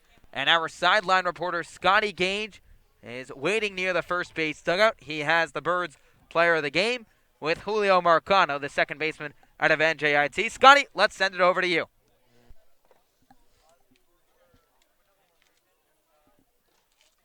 Here with the Birds baller of the game, Julio Marcano. Julio, you 2 for 3 today, hit a deep home run, which was the difference maker in the game. How's it feel? Oh, it feels really good. Just helping this team out, giving that extra run really helped take the pressure off in the later innings, and pretty good job by their pitchers, keeping it close, and yeah, having a lot of fun with the boys. Yeah, you say you're having a lot of fun taking the pressure off. I was watching you in the 9th inning. You really move around out there at second base. You look like you have a lot of fun on the field. Where does that come from for you? Just trying to stay relaxed, really. Trying to take the pressure off myself, having fun with a lot of the teammates, so that they don't feel the pressure, and having fun out there. Yeah. Yeah, you talk about having fun. Of course, the home run. That must be a lot of fun. What'd you see on that pitch? How'd it feel? I just was looking for a good pitch. It was an advantage count. I knew he was going to breaking ball on 2-0, and he left it up there, and I put a good swing on it. So. Most importantly, got the win. Congratulations, Julio. The Birds baller of the game, Mr. Julio Marcano. Congratulations, man. Thanks so much for your time. Appreciate it. And thank you, Scotty. That was our assignment reporter, Scotty Gange, alongside Julio Marcano, our player of the game. Of course, just a quick recap through today's win. Again, Firebirds final score 5, Brewster Whitecaps 3. It all started back in the 3rd inning, where the Firebirds were able to scratch across 3 runs. It started with a drop third strike, Avidia reaching first base, and then an error by the pitcher, Trevor Johnson reaching, and then it set up a Jordan Lala strikeout again reaching, before a walk by Troyani and a single by Zamora. So that would lead to 3 runs scored by the Firebirds. Again, strange sequence of events in the 3rd inning. The Firebirds only had 1 hit. They had 3 runs across before they were able to get their first hit. The first hit, again, was by Zamora in the 3rd inning. But again, Cole Wilcox, who will join us in just a few minutes, was the pitcher, got things going to 4 innings, pitched 1 hit, 2 walks, 6 punch-outs, able to work his way through a first inning in which the Whitecaps, with a double, a walk, a hit by pitch, they had the bases loaded, but he was able to work out of the jam in that first inning. And then the other 2 runs, quick recap for the Birds, just a home run by Marcano and by Emery.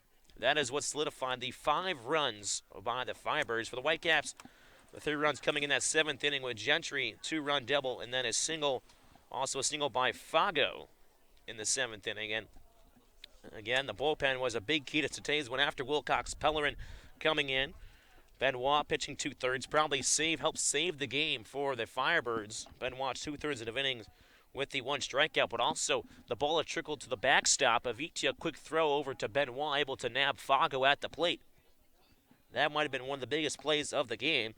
Michael Johnson, an inning in 2/3. Michael Holmes, a 1/3 of an inning. Owen Shart's an inning. And, of course, Jeff Pramel coming in to pick up his 2nd save of the season as a Firebird.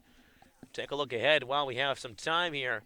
The Firebirds will be off tomorrow. Tomorrow's an off day, although a couple games will be played on Cape Cod. The Firebirds got their game in yesterday, and so they're able to play that game, so they'll have the off day tomorrow. It's supposed to rain a little tomorrow, but we'll have to see what plays out throughout the Cape. And the Firebirds will be in Wareham on a Friday before returning home to Eldridge Park, where they'll host, again, these same Brewster Whitecaps. Again, winning those Eastern games are so important. Well, while we have some time here, I am now joined by our sideline reporter, Scotty Gange. In the headset, man. In the headset. Fantastic. Finally, I'm sitting next to you and talking to you. I It's know. fantastic. How does it feel to be just having a headset on? You're used to your microphone and all that, so. Yeah, I normally have the little IFB in my ear, and I can only kind of hear you guys through our special system. We figured it out, but I kind of want to talk about the game. I mean, it was fun to watch, and especially for me I was kind of walking all over the place. I know you guys are at the same spot, of course, with all the gear here, but something that was pretty notable today was, there's so many great Orleans fans that travel far and wide to watch this team, and, there were so many of them at the field today. I talked with the host families, parents, and all that. It was just a fun thing to be around. I felt like it had to come on the broadcast with us. It's great to hear you bring those extra stories that, we don't get to tell you, the Exactly. fans and the audience all the time, especially, stories like the host families. I know those are very important. When every summer league, a lot of summer leagues go through the host families, and and what makes Cape Cod very important. Of course, Cole Wilcox will be joining us just shortly. Again, he was very dominant on the mound today for the Firebirds. As I mentioned before, Birds off tomorrow, Friday in Wareham, and then Saturday back home against the Brewster Whitecaps at Eldridge Park. Again, New Orleans, final line today, 5 runs on 7 hits, no errors. Whitecaps, 3 runs, 6 hits, and 3 errors.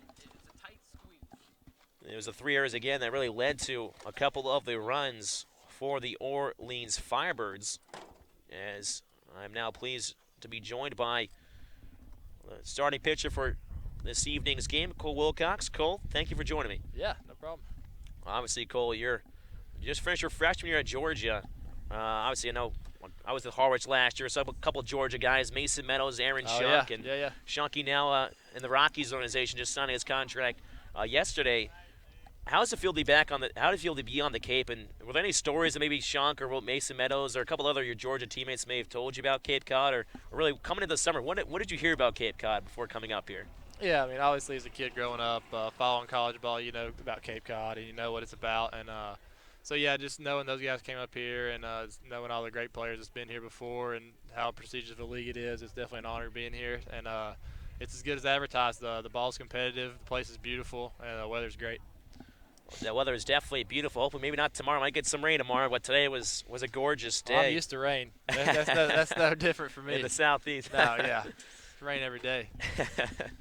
Well, hopefully you can enjoy some good weather. Hopefully you get some good weather on your off day tomorrow. Let's talk a little about tonight. 4 innings pitched, 1 hit, no runs, 2 walks, and 6 punch-outs. I mean, you really worked your way out of some jams tonight. What was working for you on the mound today? Yeah, I got off to a rough start, struggled with the fastball command early, just felt a little rushed, and but settled in. David behind the plate, he's really good, man, knows how to call a game. He helped me get settled down, and then just kind of found the rhythm of it. Got the fastball back in the zone, developed the slider a little bit, and got a few outs to the changeup. So everything started working at the end and started rolling. Well, it's fun to watch here, kind of work your way out of those jams for sure. Now, going back to your high school days, you're kind of a basketball player. You know, you were a basketball player, not kind of. You were a basketball player. Right. I guess growing up, you know, were there any other sports you had to play besides baseball? And obviously you played basketball, but maybe also some sports heroes you had growing up. Maybe shed some light on that. Sports heroes, always looked up to Derek Jeter.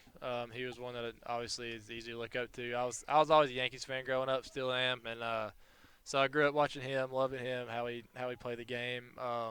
I was a swimmer for a while, so I really liked Michael Phelps too. That was during the time he was going to Beijing and stuff, so he was another easy one to look up to. Well, there it is, Michael Phelps and Derek Jeter. I think so far this year, Derek Jeter might be the winner. So, you really? Never know. If Derek Jeter with the Marlins now might be coming around Cape Cod sometime, you never know. He was at the SEC tournament. Yes, I did see that, yeah. So, down in Hoover, Alabama. Yeah, for sure. Well, Cole, thank you very much for joining me, and good luck the rest of the season. Appreciate it.